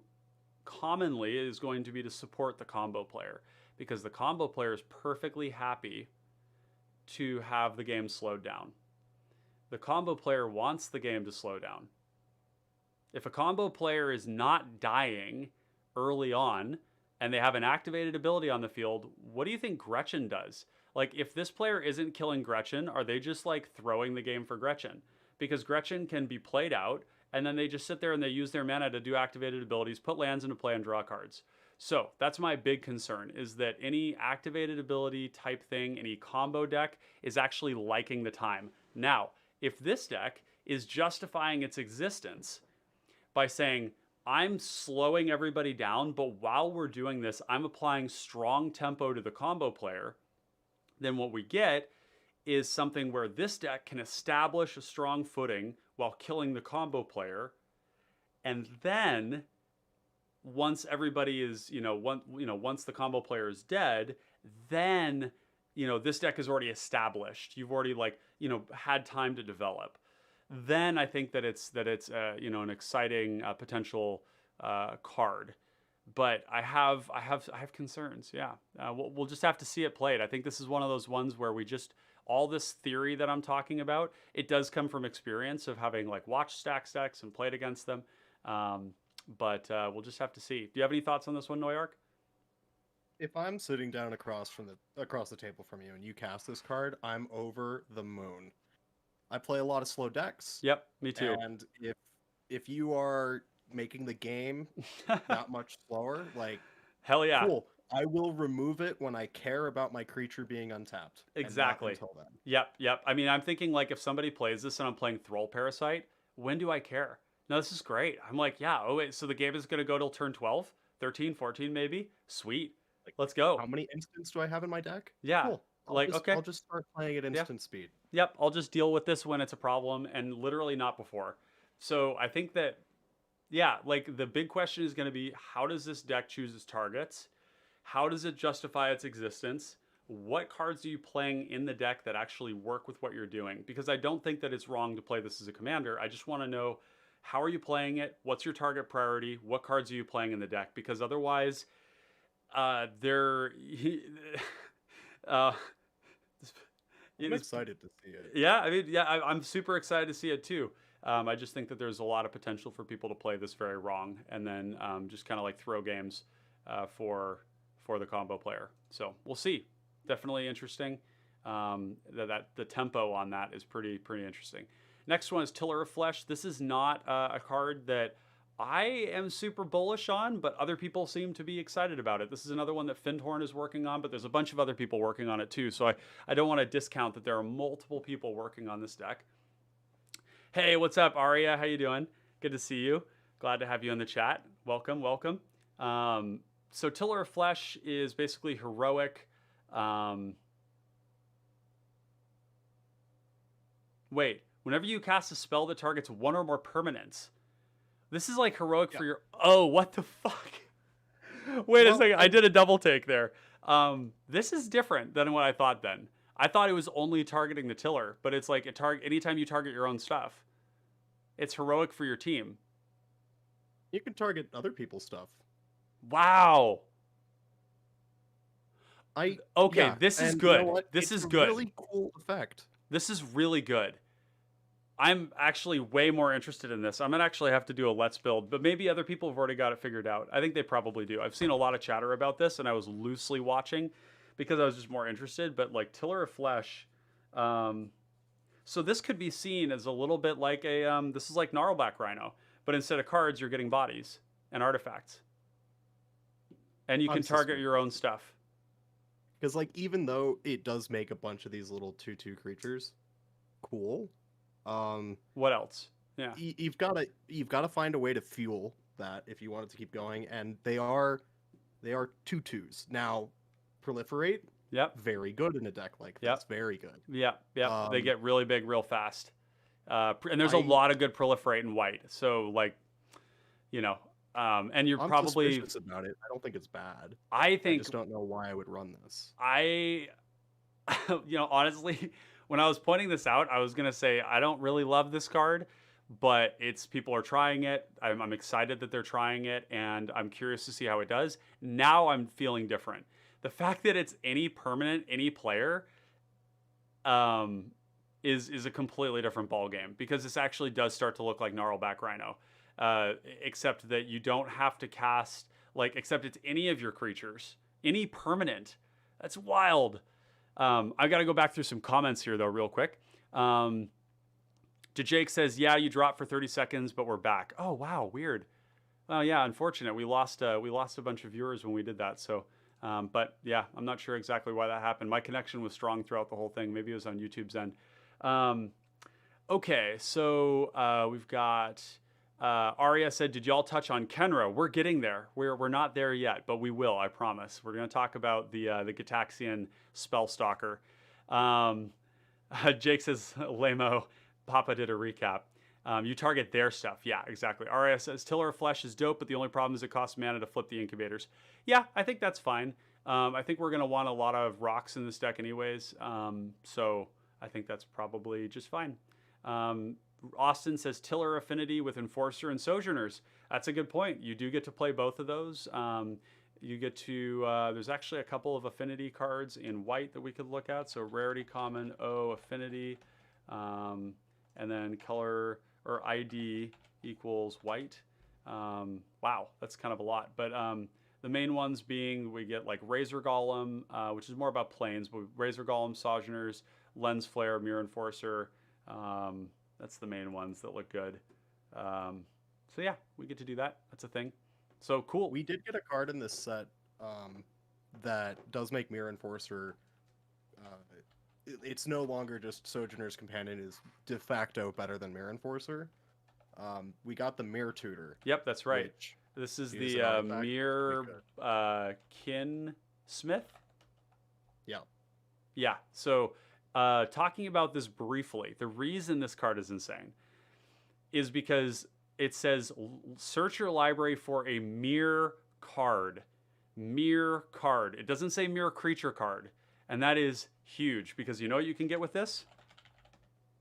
Yep. Crib Swap. Arguably like one of the better white removal spells. This is a really, really cool piece of tech. Rarity, common, type, mirror.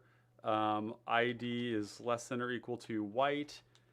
There's actually a couple of other hits here. I think it's Knighted Mirror. Knighted Mirror is good. Ichor Claw Mirror is also something somebody could look for. I don't think you'd want to. Mirror Retriever, though, is pretty cool because you're probably in a deck that does a lot of artifact stuff. So yeah, but the main one would be Crib Swap. There's actually another one that I should mention here too. You can tutor up Shields of Velasvel, which grants all creature types, which is really good against Fiery Cannonade, Breath Weapon, Victim of Night, Rend Flesh, Eyeblight Massacre, Eyeblight Ending. So yeah. Jake says that would be cool with Affinity. Austin says similar to how Gut runs Matron to grab Crib Swap. Yep, exactly. Exactly. Among other things. So yeah. Yep. There you go. And it gets the Mirror Enforcer. So when you think about it, the rate is 4 mana to get a 3/1 and a 4/4.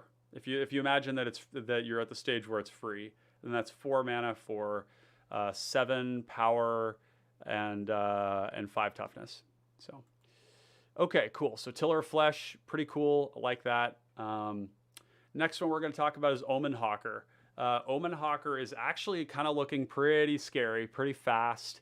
Mono blue combo deck using Freed from the Real and the Urn of Godfire. The other ones we have are like, there's like a Scarecrow that does it. It's a 2/4, but we also get, help me with it, Energy Refractor. We get some weird stuff like Prismite. I don't think Prismite's as exciting now because it's just a bad creature. But Omen Hawker is going to make infinite mana and win the game. It's going to do that with Freed from the Real. It has a lot of ways to tutor for Freed from the Real. It has a lot of ways to tutor for all of its stuff. And it's 1 mana. So pretty dang cool card. Any thoughts on this one? I mean, I'm not sure what to think, really, because it is a fast combo, but it's one of those fast combos where, once again, we're looking at needing 3 pieces to do the combo and then having another one to pay off, some form of payoff. Yep. I mean, this does on its own help pay for the activated abilities that cards have, where they just like, you can draw cards or whatever, which is probably what your out is going to look like anyways, because you just want to draw your entire deck. Like a deep analysis, compulsive research, stream of thought type win. Yeah, that just exactly. And what I would say is, if you are going to play a combo deck that's centered around this, you can play more than just your combo cards. You can play more combos than the ones that just involve your commander. Yeah, you definitely want to be playing, considering at least like a Peregrine Drake Ghostful Flicker type thing. The other thing I would say too is that in these like dedicated combo decks that are looking to like do their thing, start considering playing cards. And this is going to sound weird, but cards like Riptide Turtle. Okay. The reason for that is that a 1 mana 0/5 is going to eat so much damage over the course of the game.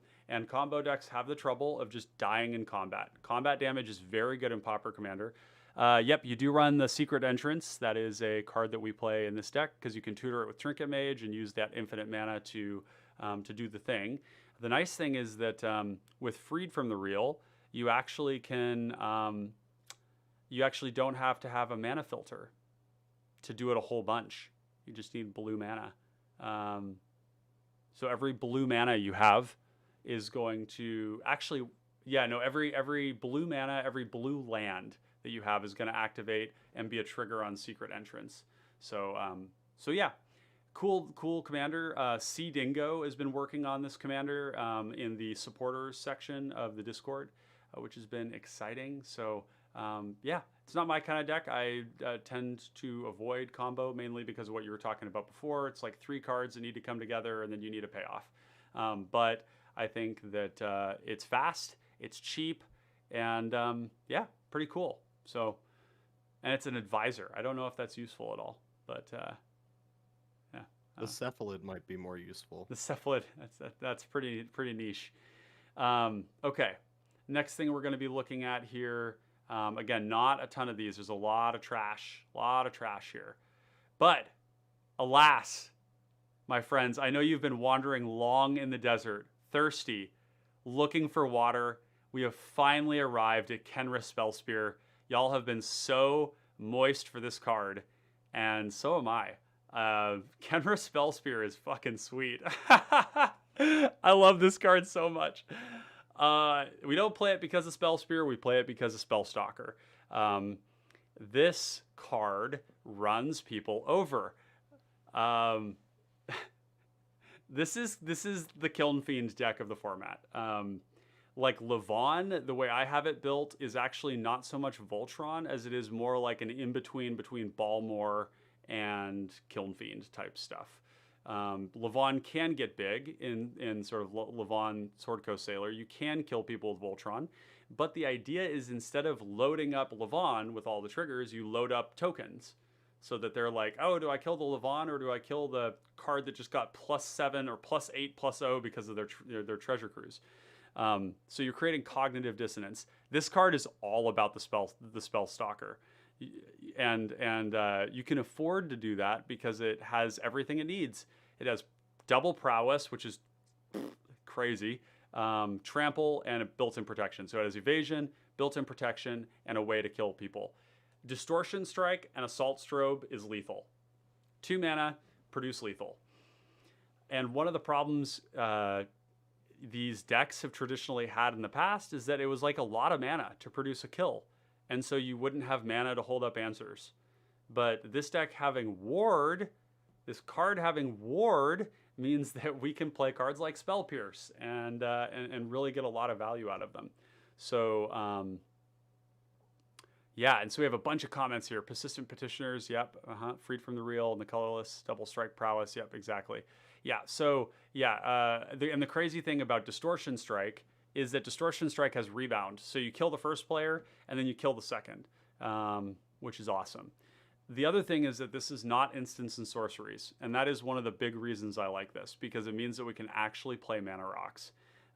You can't really play Mana Rocks in Balmor Battle Mage. You can in Levon, and they're good in Levon just like they are here. But man, Double Prowess, that's a hell of a drug. We also get to play Psychotic Fury, which is one of the cards that you don't get when you're in some of these other. Like you don't really want to play it in Balmor, but in here, wow, 2 mana, double strike, draw a card. I mean, he's already got trample, so pretty sweet. Any thoughts on this one, Noyark, with the Spell Spear? I'm gonna have some people's jaws hit the floor really quick here.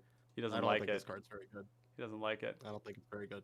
Now that being said, I am going to die to this card. Yeah. It's going to happen. It's probably going to happen more than once. Yeah. Because this is effective at killing people, but the problem that I'm having with it is sure you can cast it. Yep. It's not quite as fast as people want to say, because if you want to protect it, you're going to need to have the mana to do that. Which the rocks help with. The rocks do that. The fact that we can play them, yeah, it's going to be like TPI in a lot of ways. But right, I'm just not excited to see like, oh, it died. I have to spend 4 mana to cast it, and then 3 mana to flip it over. Like, in the middle to late game, you're talking about 2 turn cycles to have a chance to kill somebody again, if this is the only thing in your deck that's killing people. Yeah. And so what I would do is, if you can build a cool Spellslinger deck that has other forms of pressure, this is a great commander for it. But I wouldn't want to build the deck in a way where I am like gunning to kill you as fast as I possibly can with this commander. I want it to sit in my back pocket, and eventually on like turn 6 or 7, when people have been, interacting and the game's gone on, then I'm going to cast this card, and then I'm going to run your face over with it. I think the exciting part about this card is to look at it through the lens of strong communication skills. If you play this card and you're just sort of blindly threatening everybody, then everybody's going to be worried that they're just going to die, and they may kill it at sorcery speed on their turn. What you want to do is declare who's going to die and choose your target well, and then everybody else is like maybe happy to see them go, and that's going to be advantageous.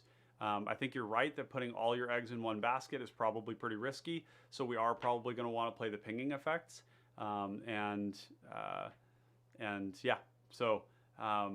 I think that you're just going to have to really use your words when you're playing this, just like you do with Sailor's Bane. And I think the thing that makes it tick, the reason that this is okay and that this is actually going to be great, I think, in my opinion, is because you can play like 10 Mana Rocks, and that all the Mana Rocks are just double prowess, double prowess, double prowess. You don't even have to play this deck as like a primarily Voltron deck. You can play this as a brawling deck, and I think that's even better. Kiln Fiends and that sort of stuff, where you're like a bunch of prowess creatures, maybe some flying stuff, and you're like, chunking in for damage, but you're not looking to necessarily TBR or Temur Battle Rage every single time. You have that capability, but it won't be something you need to do. Araya says this deck also crumbles to Flesh Bag if you're taking a turn to flip it. Nah, that's true. I will say the Edict creatures have gotten worse. I was probably among the first proponents of playing mass Edict creatures in competitive, because back when I started playing competitive, nobody was really playing them. They were playing Diabolic Edict type cards and like Chainers maybe. I was the person who started Witherbloom Apprentice, and people just weren't doing it back then. And I started playing all the Edict creatures in all of my black decks. Now the meta has shifted. People are going a lot wider. There's a lot more creatures in play, and they're not as good. So the Edicts are on the It's downtick. also like the same thing of the mass discard, like mass edict. You're taking resources away from people that might be helpful to you. The creatures are a little different, though. The creatures, it does take pressure out of play, and we've played a couple of games where we've seen that bite me, right? Where I was like playing creatures that were reducing pressure from the board in ways that were not good. But generally speaking, that's not been. I'm usually playing them when I'm eating a combo player's creatures, and that feels pretty good. But I don't think I'm too worried about this dying to Edict, simply because there's just not as much of them in the format right now. Araya says this is true. Vraska's Fall is a better example. Yeah, I've been pretty skeptical. And you got counter spells too. My role is that I'm a huge skeptic in the format. I tell people a lot of things that they think are conventionally good are probably not as good as they think. Yeah, like card selection, which you and I talk about quite a bit. Your Ponder, Preordain, Consider, Opt, Deliberate, Omen of the Sea type cards. I really don't know why people brainstorm. Yeah, Brainstorm. I had somebody in the server recently talk about Brainstorm being universally playable, and it's 100% not. In fact, Brainstorm is frequently a pretty bad card, and the only time I've actually dithered a little bit on playing it is in decks that are really Spellslinger heavy, where you the card is very playable in Third Path Iconoclast, because a lot of times the card that you find is a card that allows you to draw well past the cards that you just saw. So there's no Brainstorm lock. You're going and getting Meeting of Minds, or you're going and getting Shared Discovery, or you go and you get Ophidian Eyes, and you're just like, okay, I don't care that I saw those two cards and that they're stuck there on top, because I'm just going to draw them, and it's 1 mana instant speed. But there's not enough shuffle effects. You cannot play enough shuffle effects for that one card to consistently be legacy level good. It's just not going to happen. I've commonly said that the way that you can't use the way that cards function in another format to evaluate how they function here. But if you've ever played Legacy, the way that Ponder functions in Legacy and the way that Ponder functions in Pauper is exactly the same. Whereas Brainstorm really would like it if we had more fetch lands, please and thank you. Yep. And it would like that we had more shuffle effects in general.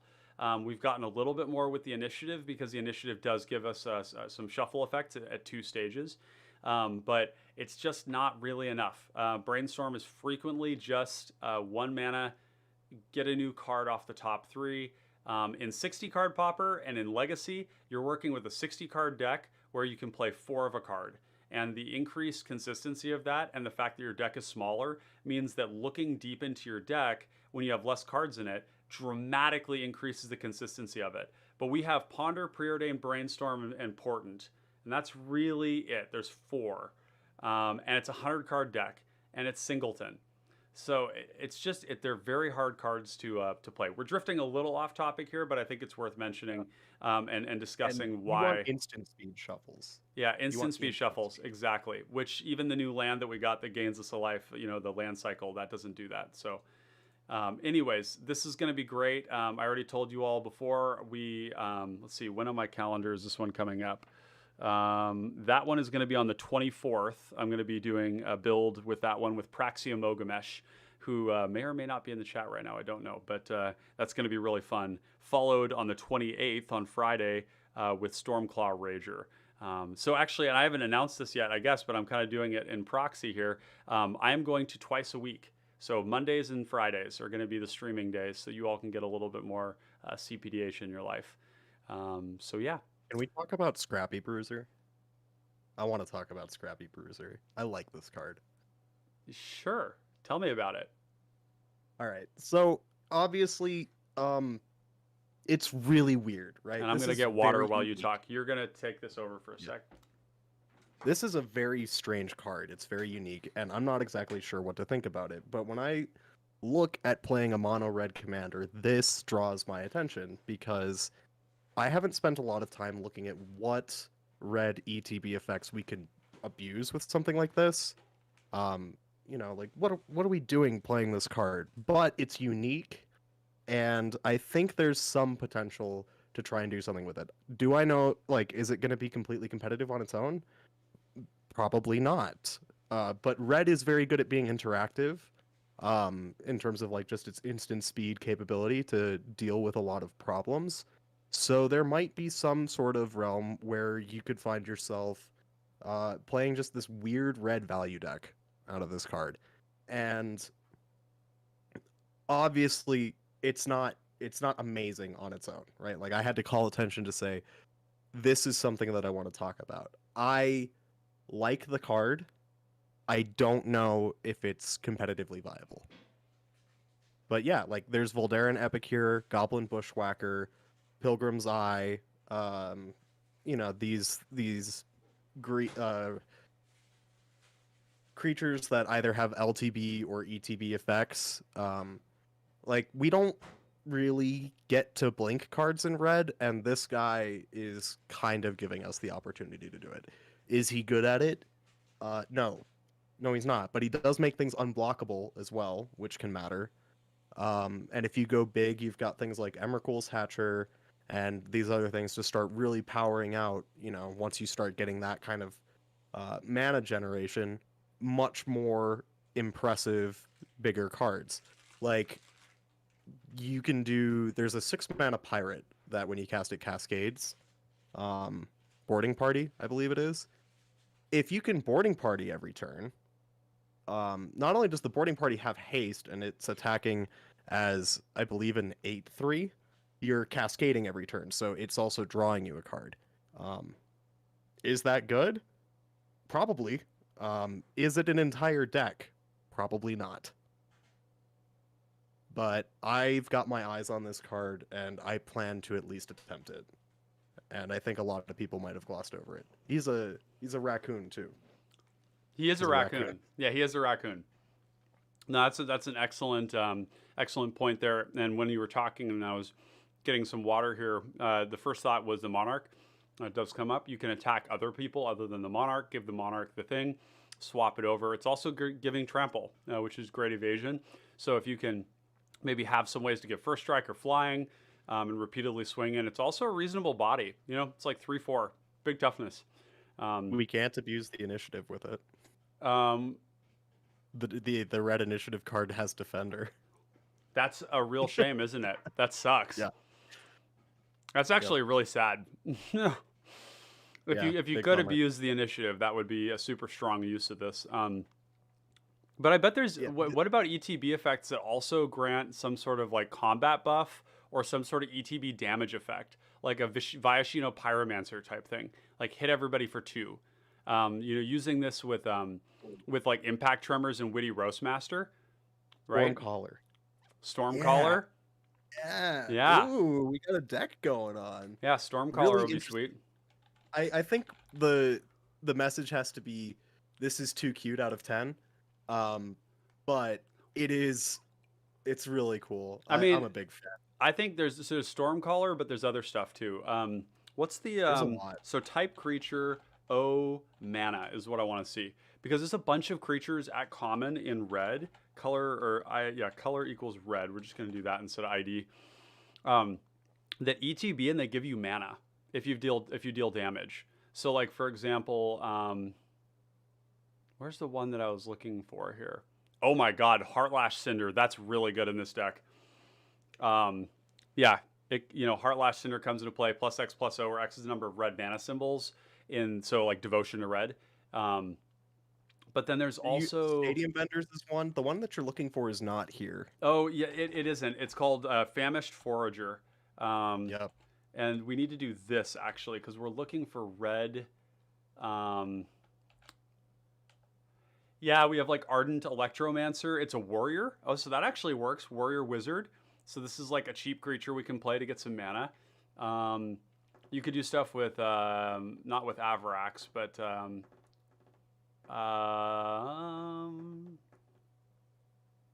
where is it, man? The Famished Forager. How many? Oh, 207 cards. No, we're just gonna look it up here. And there's more than Famished Forager.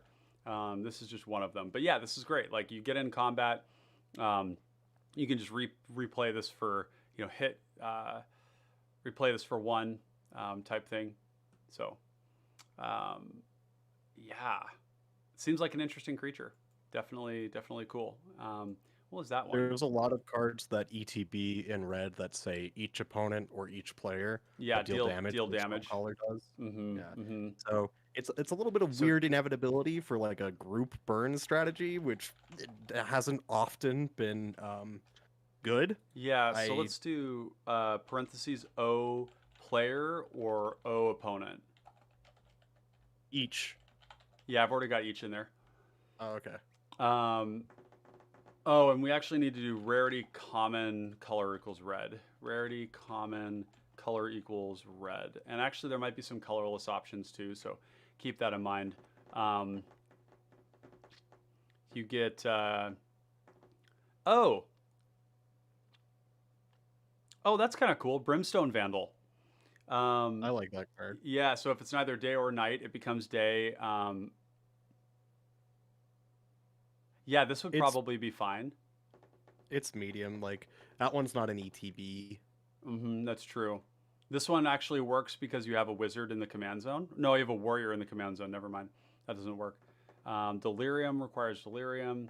Obviously, Ingenious Artillerist could see play here. The Maria's Outriders is really cool, but it's only 1 damage because you have just 1 basic. Yep. Yeah, Pyroclastic Hellion works here, though. Return a land.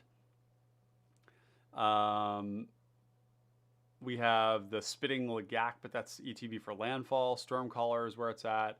I mean, you would play Spitting Lagak in a deck like that. Yeah, you would. Sure. You would. You're playing all these multi-pingers. And there's multiple of this effect too. There's another one that does the same thing. This one says if you control another creature with power 4 or greater, it deals 2 damage to each opponent. So if you can just give 1 power to your commander. Oh, actually, when you give the buff, it works, right? You just give a buff to something, make it more than 4, and then it comes in and pings. It would have to buff the turret ogre for it to come back to your hand. Well, no, but you could, to play it out, you give something else a buff, you hit for 4, Oh, second main, you play the turret ogre, and then you can return the turret ogre and do the thing. But yeah, no, this is cool. There's definitely a way to play that. No good way to discount creatures, unfortunately. But there are red cards that like it when you cast creatures, like Onslaught. And there's a 3-mana red enchantment that says whenever you cast a creature, it deals 1 damage to each opponent or something like that. So unfortunately, chat, there's a lot of dog shit here as well. So we're gonna work our way through that diligently. This is not that. Halo Forager is real. This card is. Is it? Yeah, I think so. This card is a commander that gets value when it ETBs from not just yours, but from other people's graveyards. It is a form of graveyard hate, it's a form of card advantage, and it's also just a 3/1 flyer. Evasive, it's a rogue and a fairy, so it turns on Prowl. It's a card that people don't want to kill because it just allows you to reuse your effect again. So it's kind of like Sky Summoner, or sorry, what's it called? Sphinx Summoner, where it's like a black, like a Dimir deck that has cranial plating in it that wants a fair bit of mana because this is like kind of expensive to cast.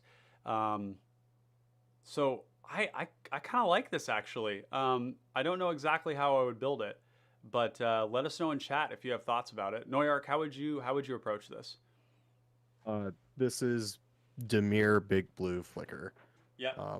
And I don't think that Big Blue is very viable right now. I don't love this card as much as a lot of people are saying. I want to compare it to something like Snapcaster, but that's not really fair.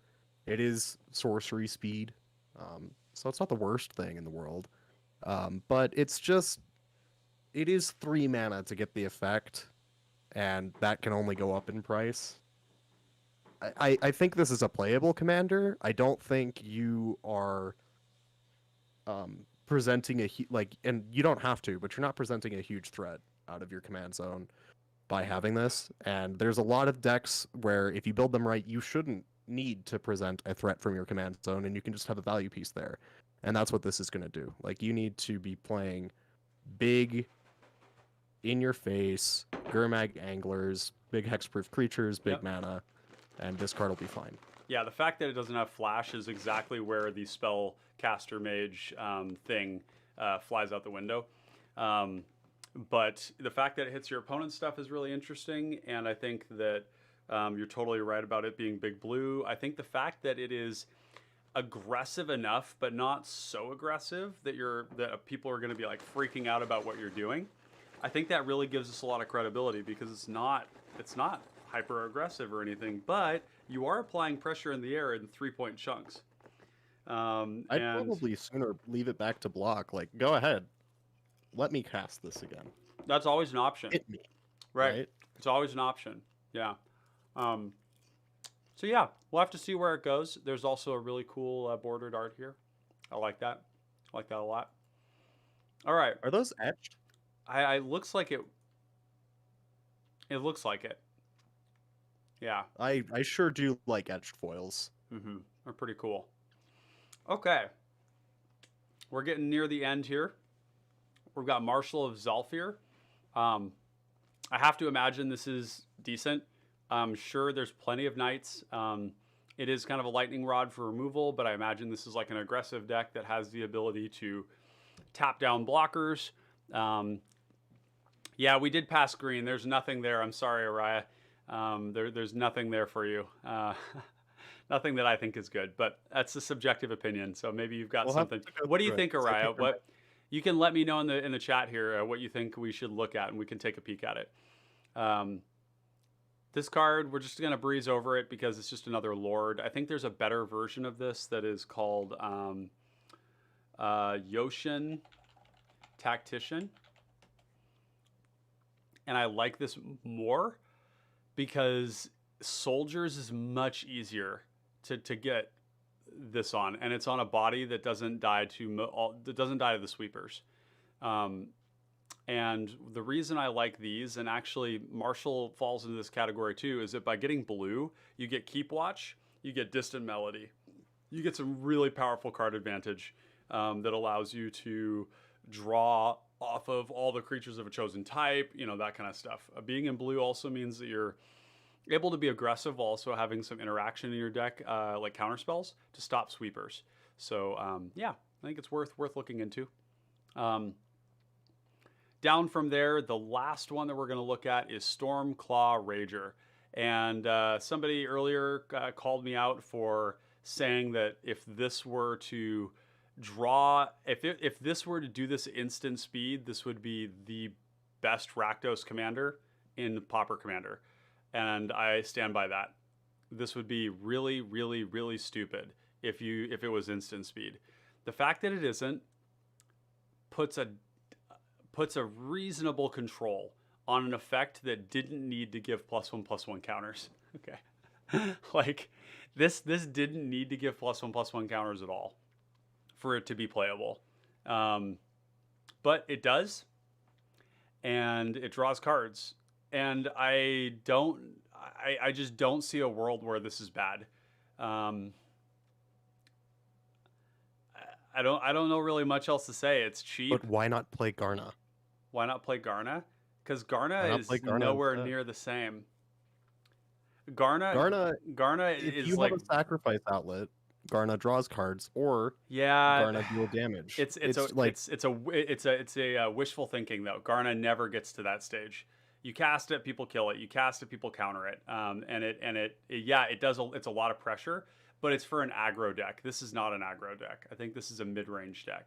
Garna is like aggro. It's like very in your face. It definitely applies more pressure, and I think that's what you're pointing out, right? Is that it's like a lot more pressure. Been built as aggro.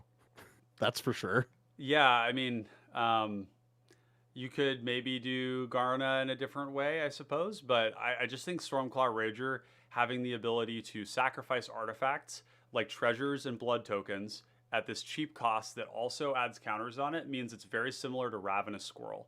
And Ravenous Squirrel is a very good commander. It's a lot of potential card advantage for not that much mana, and it makes your commander big. So Araya says this must simply be better than Garna because your this must be better than Garna simply because your engine and value is in the command zone.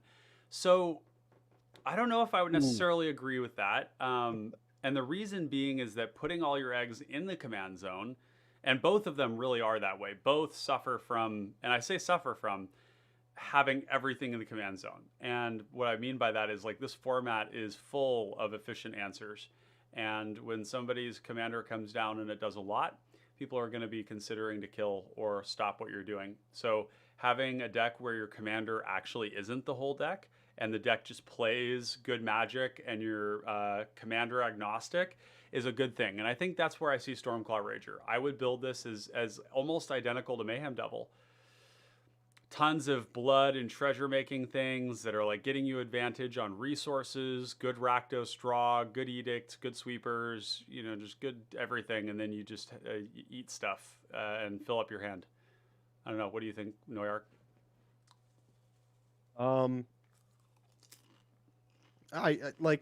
I'm sure this card is fine.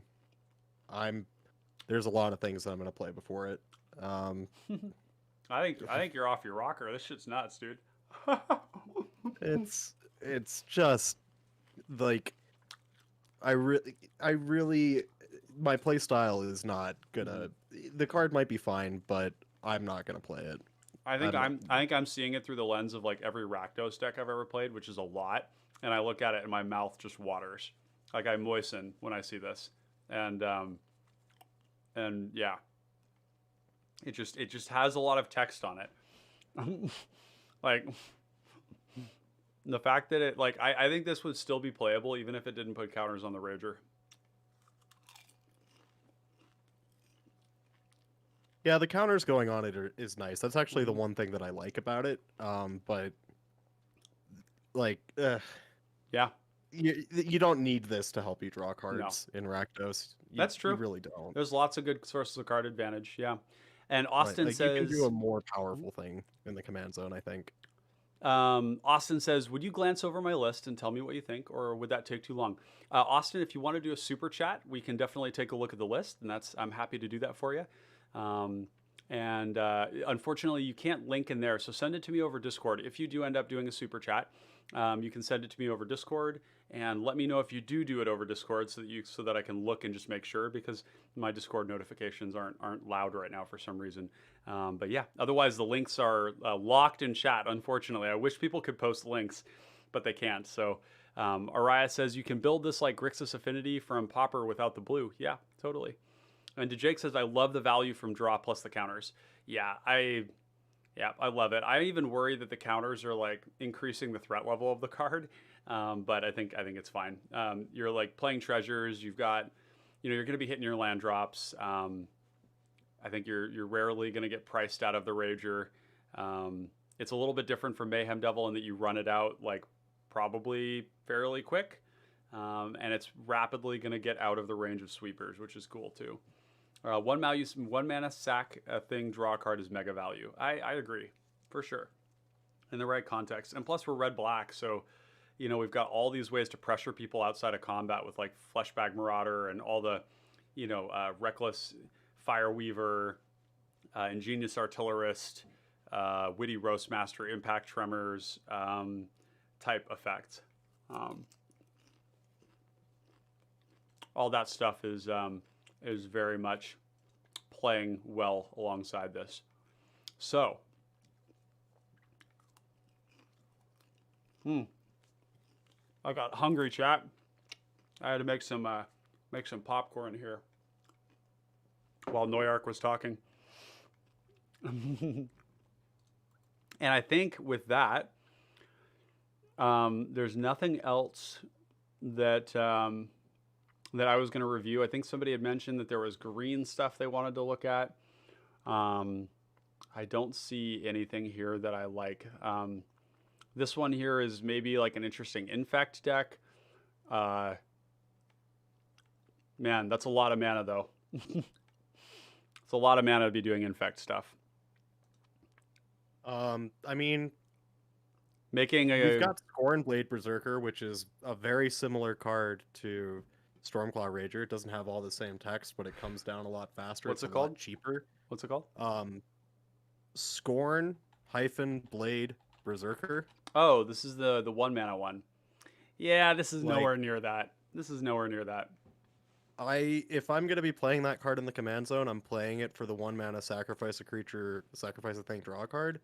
I would probably sooner play this one, even though I'm losing a color and all that.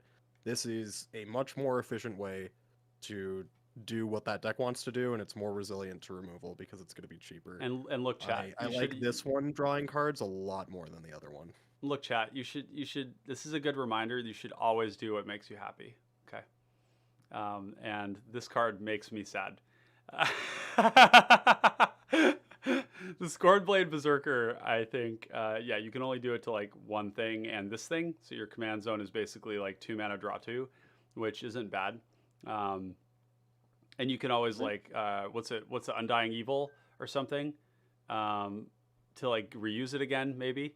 But the backup ability is nothing. I'm saying, it's 1 mana sacrifice a thing, draw a card. That's the draw. Well, to no, me you for have Stormclaw Rager. But you have to That's the draw to sacrifice me this for this creature. card. Oh, sacrifice this creature. I thought it said a creature. Never Yeah, mind. no, this is what I'm talking about. Like, chat, you play what makes you happy, but this is dog shit. I'm sorry. I thought it said sacrifice a creature. Yeah. No. No. Unfortunately. No. Yeah. No. Now, you know what? Here, is I will concede. If it was a creature, I think you would have a really good argument there. Yeah. Yeah, that would be different.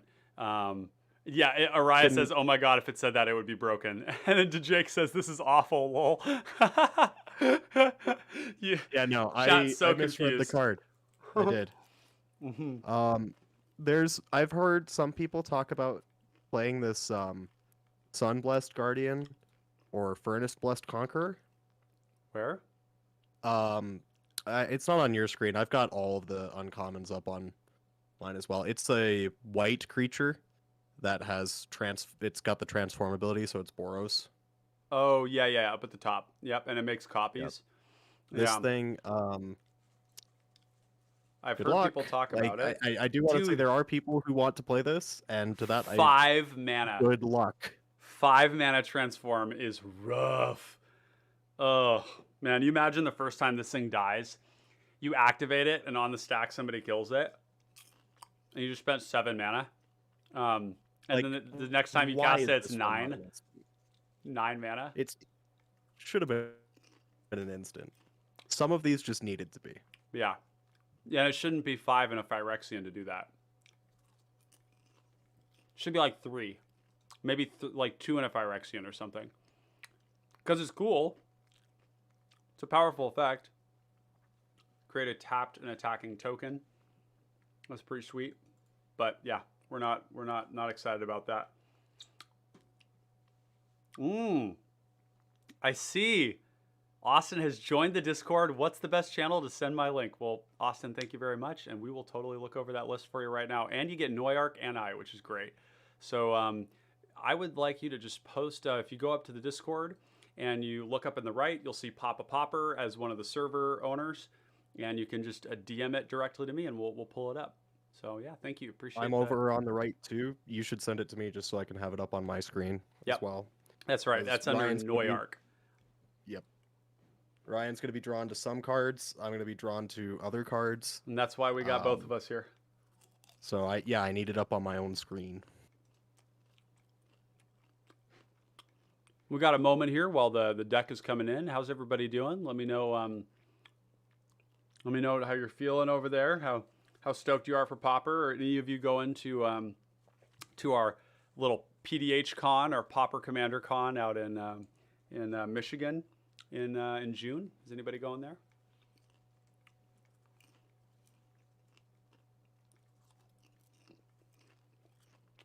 Let me know if you have any other decks that you're working on too that you're excited about. Always excited to hear what you guys are doing. Wilson Far Traveler. I was inspired. It wasn't my idea. Elian from the server posted this in the deck lists, and I was just scrolling through all of the user deck lists at one point, and I saw that, and my jaw hit the floor. I love this pairing. It's everything I've ever wanted. Okay, for some reason there we go, get that out of here. Okay, sweet. So we got Stormclaw Rager. Let's take a look here. We got 100 cards, 40 card deck. You'll love to see it. Or, sorry, $40 deck. Okay, so first things first, we have Beat Stick, we have Ceremonial Knife, we have the Gold Vein Pick, and I think we're just missing,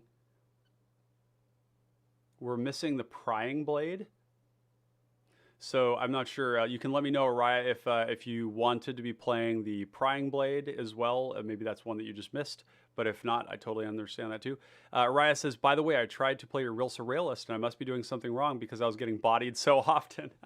Araya out there tanking Rilsa's win rate.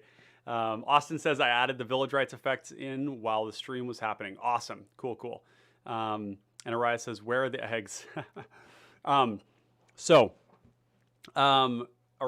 the Real Surreal deck is...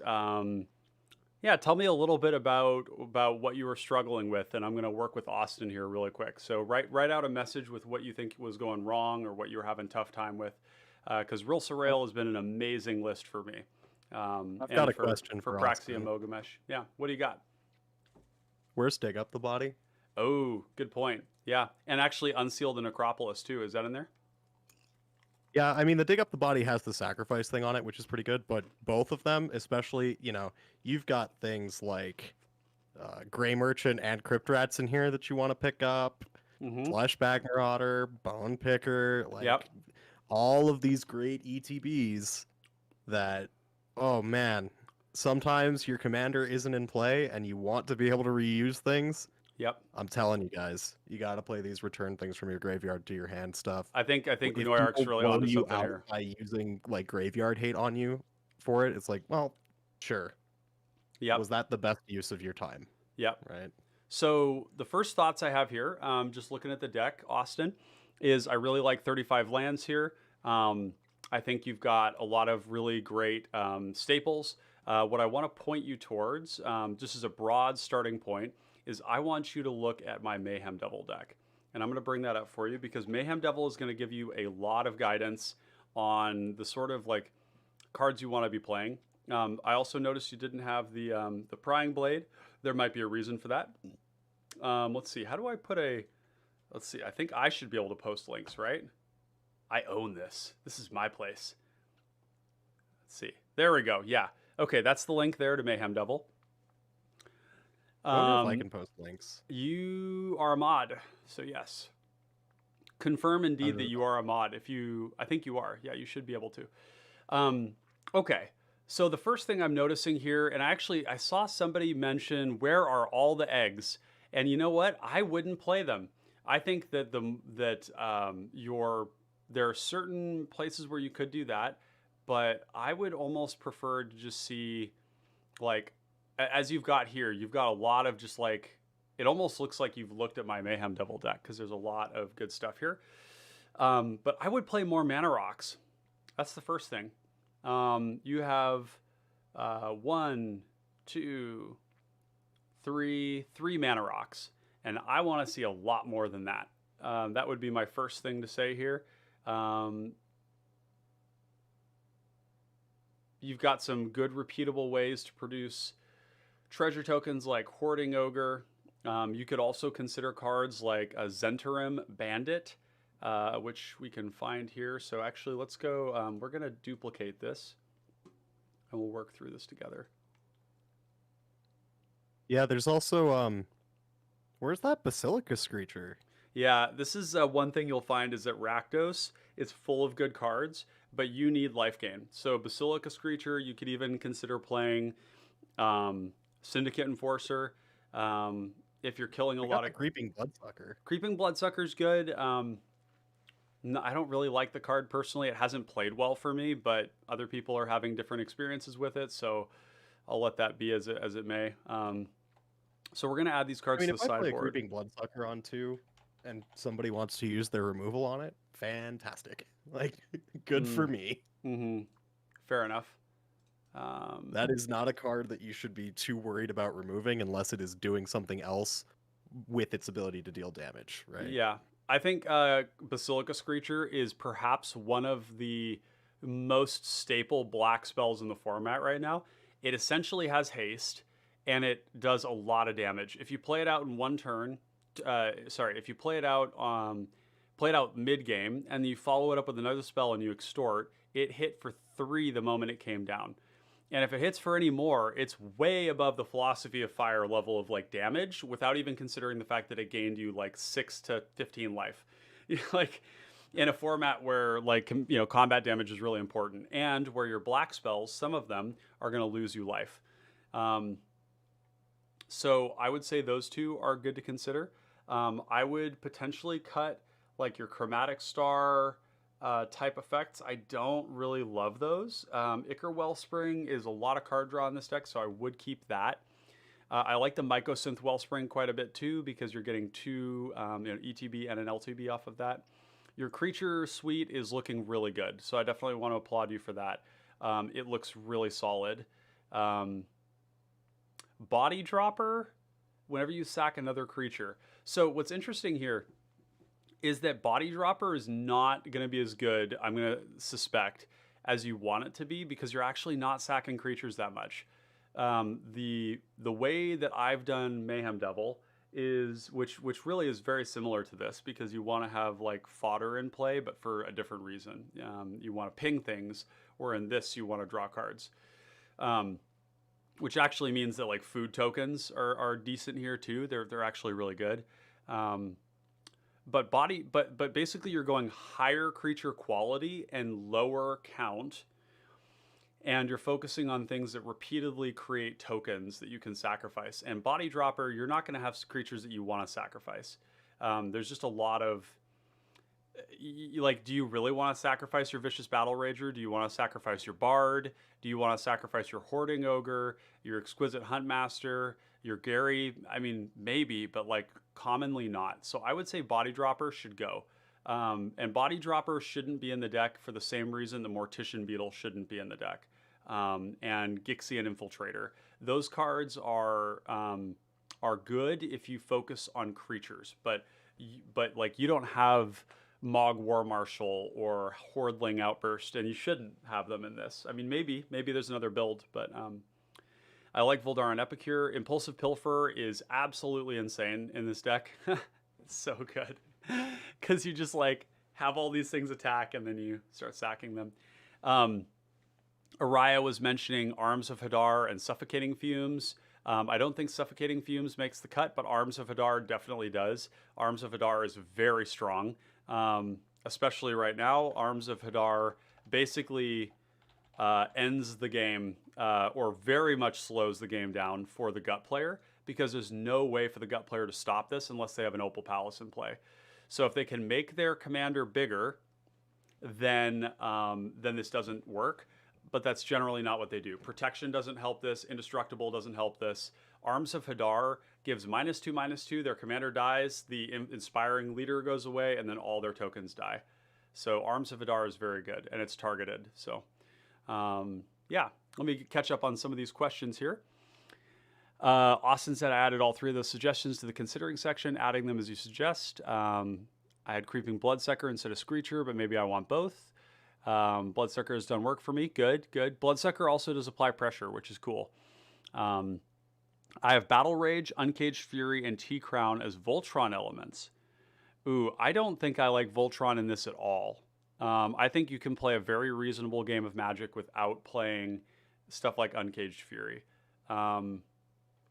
If I'm gonna, you kind of just start crutching on your commander more than you need to. Yep, with that. I agree. Your commander's good. Just yeah, let your commander do its thing. Play good cards that are good without your commander, because you're going to run into instances where you don't have it, and you're going to be holding that card, and you're going to be like, why is this here? Like, sure, it might win you a game or two, but you are resilient enough to win without it. Yep, I fully agree on that. I will also say too that you have Battle Rage Blessing. and you have Offer Immortality. Both of these grant Indestructible, which is nice in the sense that you can still get the damage in when you're in combat. Yeah, I understand T-Crown is an enchantment. I don't think that's where you want to be. Yep, and I agree. Pilfer, Huntmaster, Eyeblight Colors are all great in this deck. You could also look into something like, what's the card called? Emrakul's Hatcher. Yeah, I've got my own list of this going on the side. So like, you'll have yours and I'll have mine, and we can discuss about them too. But Austin, I plan on sending you back the list as I would edit it as well. Annihilating Glare is great. I think if you're making lots of tokens, sometimes you'll wish that this was an instant speed spell. And that's all I'll say. Sorcery speed removal, not my favorite. I try to avoid it as much as I can. Threaten effects, though. Threaten effects are pretty sweet in this deck. The only problem is that you can't sack them at instant speed, so if you swing at them and they kill it in combat, which I think is possible, then you don't get to sack and draw a card, but you did kill somebody's creature. I think threaten effects in this deck are pretty cool.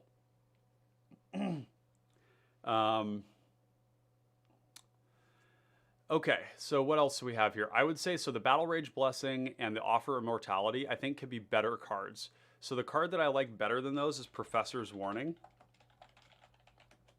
If you want to be converting damage. This one is target creature gains Indestructible or put a +1/+1 counter, and it's 1 mana, so it's half the cost. I think you could also look into, because you have a lot of good ETBs with the Monarch, with the Initiative, with Gary. If you are playing Protection, I would strongly recommend you consider Feign Death, I think it is, or Undying Malice. Yep, Undying Malice.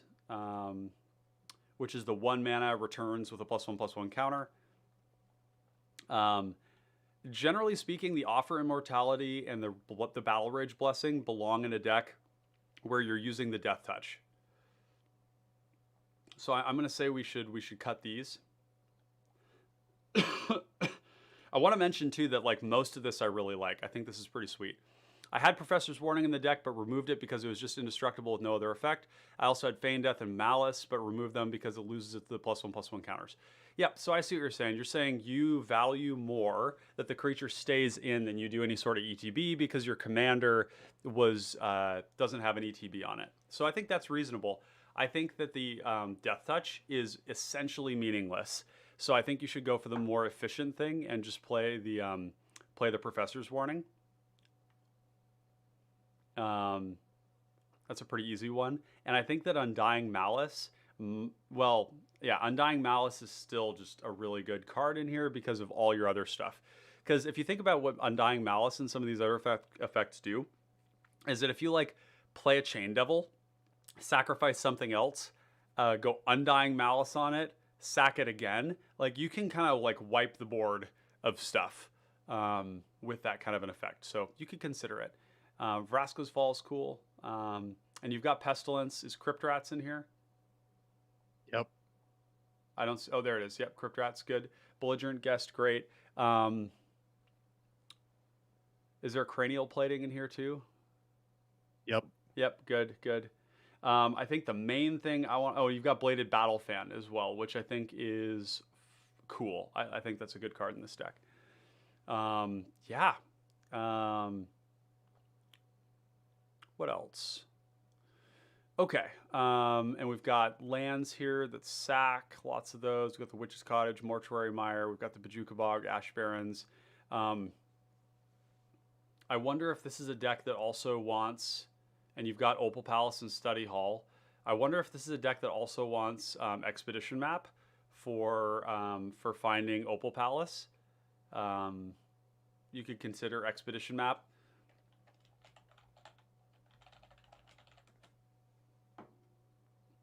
I think that Expedition Map in decks where the commander is important and it's going to die is really good because eventually you start casting your Stormclaw Rager and it just comes out as like a 6/6, and that's really good. Expedition Map makes sense. I like that. think your expedition map is better at finding like Witch's Cottage here. Just put that into play and pick up your Yeah, G again. well, so I think Like like that's totally true. And that actually is even more an argument to play it because in black you get Bajuka Bog, you get Witch's Cottage, you get Rakdos Carnarium to pick up Bajuka Bog, Witch's Cottage, or Mortuary Mire. There's like a lot of reasons to play Expedition Map. And like Opal Palace, Study Hall, Witch's Cottage, like you have a lot of good hits for it. So yeah, I think I totally agree on that. You're mostly a black deck, which is cool. Um, yeah, Austin, exactly. No, and I'm glad you've looked at the Witherbloom deck. It's the same reason as crop rotation. You have so many good hits. When you're in black, Expedition Map hits so many relevant effects. You want to get your creature back. Do you want to take away their graveyard? Do you want, if you have both of them in play already, do you just grab the Rakdos Carnarium to pick it up and do it again? Yeah, it's very, very good. So, yeah. And it all, all its fails, you can just play it and cantrip it, play it and sack it, draw a card. Okay. I like that you have Debt to the Kami in here because it's another way to get rid of Oubliette. So that's solid. Final Flourish is great. Cast Down, Grasp of Darkness, Go for the Throat. I don't see Victim of Night in here. Victim of Night is like low-key one of the best removal spells in the format, I think. Victim of Night is destroy target non-vampire, non-werewolf, non-zombie creature for 2 at instant speed. It's very good. It's a little less splashable, but I think it's very playable. And then the really big thing here that I'm noticing is that we don't have any way to benefit off of these artifacts entering the battlefield. So I want to see Reckless Fireweaver in here as well. And I want to see Ingenious Artillerist in here as well. Both of these are going to ping off of artifacts. And if you're repeatedly making artifacts, this is going to be a really good one. So let's put Prying Blade in here as well. Oh, another thing that I want to see in this deck is called Shiny Impetus. And these Impetus cards are really, really good. A lot of people are overlooking these Impetus cards. The way this reads is like, forget the treasure, okay? Just like putting an aura on somebody's creature and goading it and making it bigger, okay? That means that you've removed this creature from the game for you. But for everybody else, it got scarier. So you go to kill somebody's creature basically with this, and somebody else is like, fuck, I can't take this thing hitting me, and they kill it instead. You got 2 cards from your collective opponents. Not to mention the fact that it makes treasures for you every turn. So I think that's great. If your opponent kills it, it's just, yeah, it's really good. So I think this should definitely be in the deck. And then the other one is Parasitic. And Parasitic Impetus is going to gain you life. It's going to lose your opponent life, and it's going to gain you life. And I think that this is just like Mayhem Devil in the sense that you are going to have life total problems in Rakdos. Okay, Haunted Cloak could go in for the Voltron. Yeah, Haunted Cloak and Whisper Silk Cloak are both interesting. I like both of these actually. Haunted Cloak is going to be Trample, Vigilance, and Haste. I think having like a single way to make your commander that's going to get big have a way to like run people over is pretty cool. And then Whisper Silk Cloak is going to be great as well. We have talked briefly about the threaten effects. And actually, I see Austin had some stuff here. I had Impetus in the deck, but I removed it for Tillinolli's Crown. I'm taking out Crown. Yeah, I think taking out Crown is correct. Yeah, Crown and these effects are just way, way worse than these Impetus cards. And remember, the Impetus cards are going to go on your opponent's stuff. Just keep that in mind. Okay. Can I call attention to the fact? So, like, the Village Rites, the new Village Rites, the Corrupted Conviction, these cards are very good at sacrificing creatures, and this deck kind of wants all of its creatures in play. Yeah, maybe they should there be are very few token generators that this is going to benefit from. Yeah, I totally agree. Yeah, no, that's actually a really good argument to be playing Reckoner's Bargain instead, and potentially Like Costly Plunder.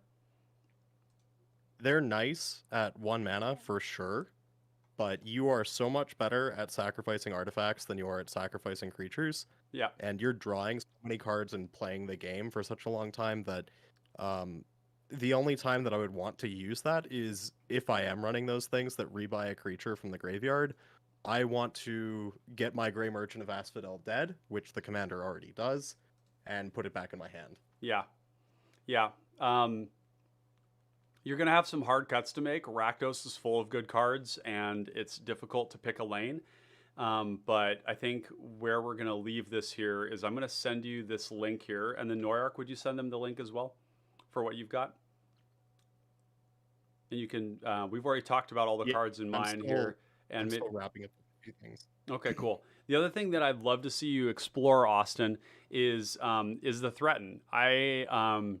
I don't play threaten in Mayhem Devil because Mayhem Devil doesn't have a sack outlet, but this does. And threaten effects are going to be kind of expensive. They're like 4 mana of like kill a thing, draw a card. Um, but it's pretty sweet. I don't hate it. Bloody Betrayal in particular makes a blood token. So I think that one makes the cut. But using your opponent's creatures to attack other players is great. Do you also have Thorn? Yeah, okay, you got Thorn, Staunch. Eyeblight's colors, I could see this not making the cut, frankly. I know it produces a lot of bodies, but that's all it does. Whereas, like, Exquisite Huntmaster makes bodies while also producing hasty attackers. And I hard swapped the Eyeblight for Emrakul's Hatcher. Yep, that's an option. Yeah, I mean the dude having tokens as sacrifice for making mana is really good. So, um, yeah, I'm gonna cut that one. I'm gonna cut the body dropper as well. Um, Gurmag Angler is funny. This is a card that increasingly I don't play a lot of very much anymore, and it's because it's inconsistent in the opening hand, unfortunately. It's a great card. Sometimes it comes down for one. A lot of times it sits rancid in your hand, and somebody's already popped their graveyard hate, and then it sucks. Um, so yeah, there's more cards here as you're gonna see, and I know I've blocked it a little bit on my screen. There's more cards than you're gonna be able to play, and this is like a classic Rakdos problem. But my number one thing that I want to see here, Austin, is I want to see a lot of mana. I want to see a lot more mana rocks. So just keep that in mind. I think like Rakdos Locket, being able to sack and draw cards, Mind Stone. I want to see rocks that have utility, like Infernal Idol would be really good in here. I think Honored Heirloom is probably good to add just a second piece of graveyard hate to your Rotten Reunion. And yeah, I think Debt to the Kami is potentially unnecessary. I don't think you necessarily need that because you have Feed the Swarm. And then Chromatic Star should probably come out. Yeah. So I think with that, Noyark, do you want to cover anything on your end? Let me see. Yeah, there's one other card that I would highly recommend for a deck like this, and you don't need to play a lot of them, but this is the best one for you. Cemetery Gate.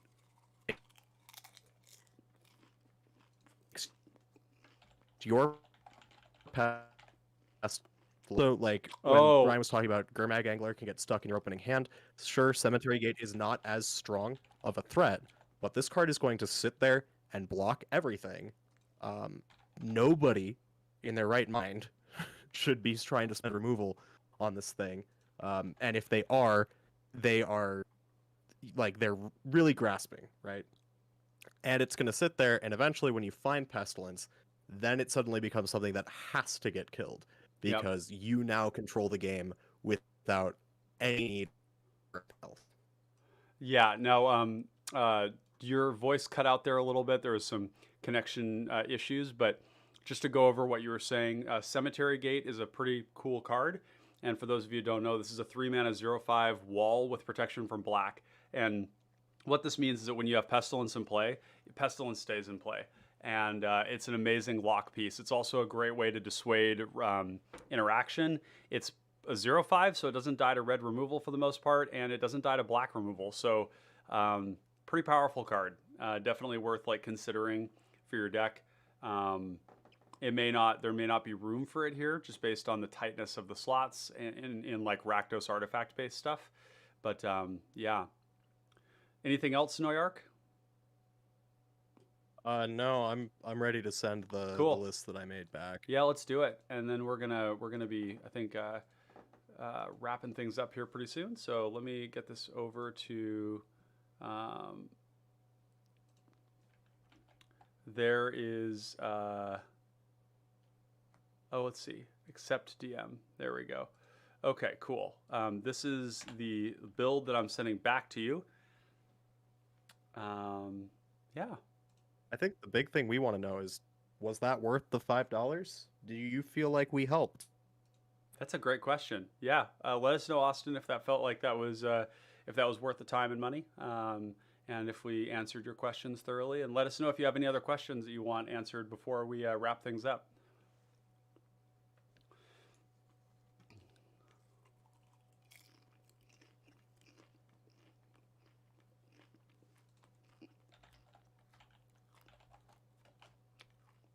And keep your eyes out for my work with Scrappy Bruiser, because I don't know if it's going to be good, but I'm going to try it.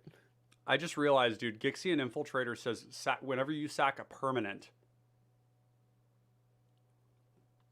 That's really good. Which one? Gixian Infiltrator. Whenever you sack another permanent, put a +1/+1 counter on it, and it's 2 mana for a 2/1.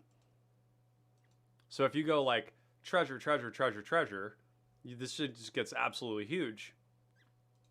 Oh yeah, that should be in the deck. Yeah, and wait, is Beetle? Is Beetle also permanent? No, it's creature. Creature. Let's see. So O sacrifice. O permanent. I can't spell, y'all. I'm sorry. So I have to like vocalize these things.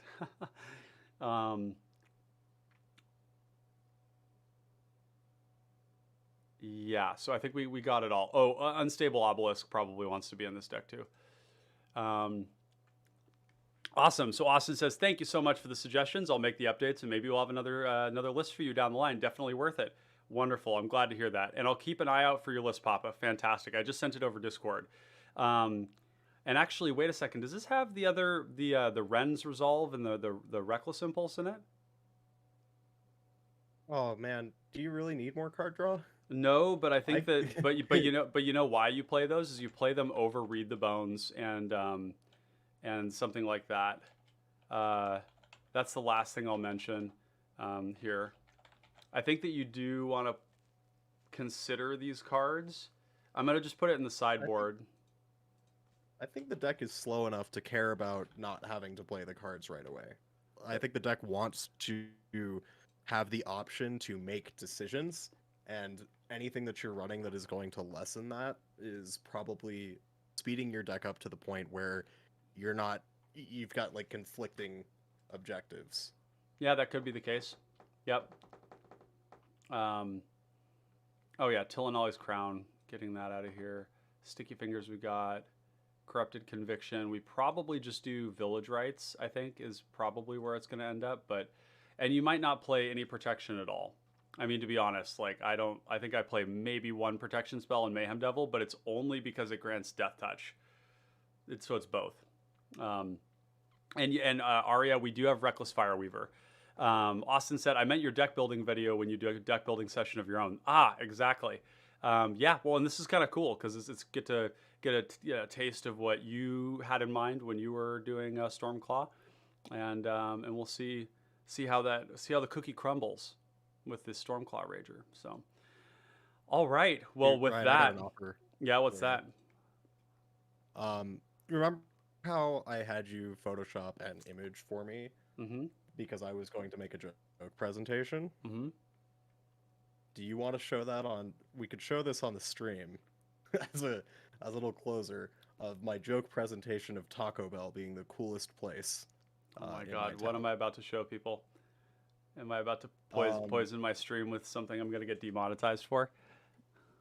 uh, if if not always accurate fun facts about Taco Bell would get you demonetized, there is one that would get you demonetized. But otherwise, it is literally a straight up advertisement for Taco Bell in a joking sense. How long is it? Oh Like 5 minutes. my God, my brain is starting to melt. I think we're gonna pass on it for now. I am Cool. interested, but I'm also we're hitting hour 4, so I am le toast. I am le roasted. Finally minced after many hours of thinking about this. Araya asked, Torwauki, let's build when? Well, the thing is, Araya, when I do a Torwauki video, it won't be a let's build. It'll be a primer because I've already built Torwauki and I am very happy with where Torwauki is at. Now, this set changed Torwauki a lot because Torwauki can play a lot more token makers, and now it can play 2 corrupted conviction effects, and it can play 2 village rights effects, which might sound weird, but the token generators are really good in that deck. And so I don't know. I took a stab at it a couple days ago, and I found it's a really hard deck to work on. So Weaver ST, welcome to the chat. Glad to have you. I feel like I play way too many Rakdos decks, but I like how they play. I don't think you should ever feel ashamed of that.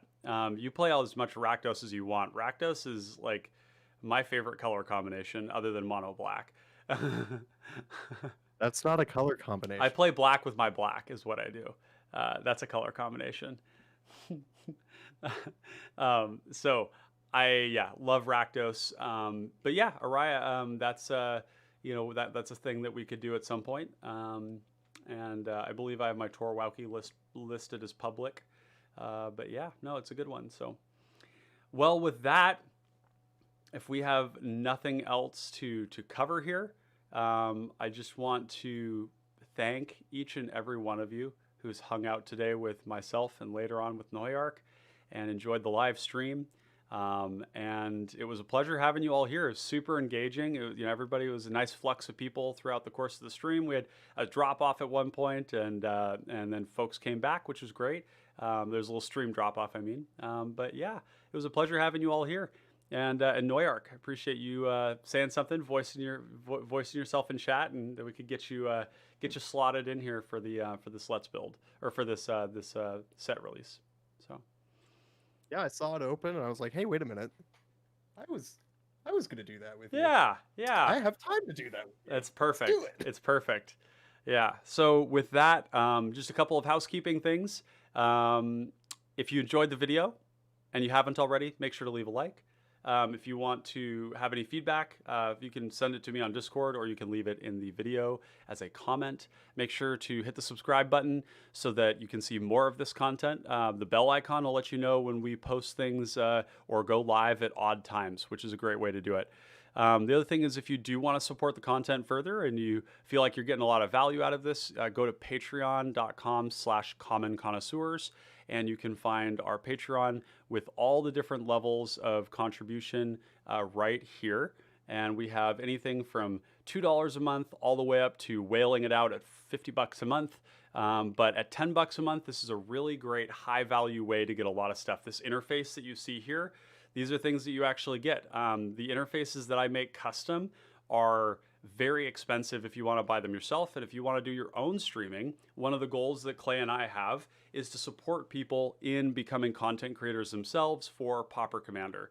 If this is something you want to do, all the interfaces, and I'll show you what these look like this, like this, like this. All these interfaces are literally available to you at the $10 level. So for $10, you get $50 to $100 worth of interfaces that are custom made with your name on it. And you don't have to do anything but drag and drop them in. So Yeah, let me know if you're interested in doing that. You can get in here. You get the exclusive Discord channels. You get to vote on Let's Builds. You get early access to videos that we edit.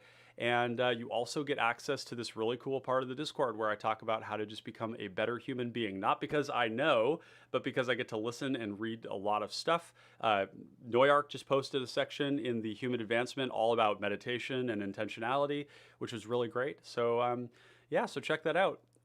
But with that said, thank you all so much for your time today. I hope you all had a good time. And we're going to wrap it up there. So, connoisseurs of fine common cardboard, have a great evening wherever you are. Good morning, good night, good evening. We'll catch you on the battlefield and see you next time. Peace.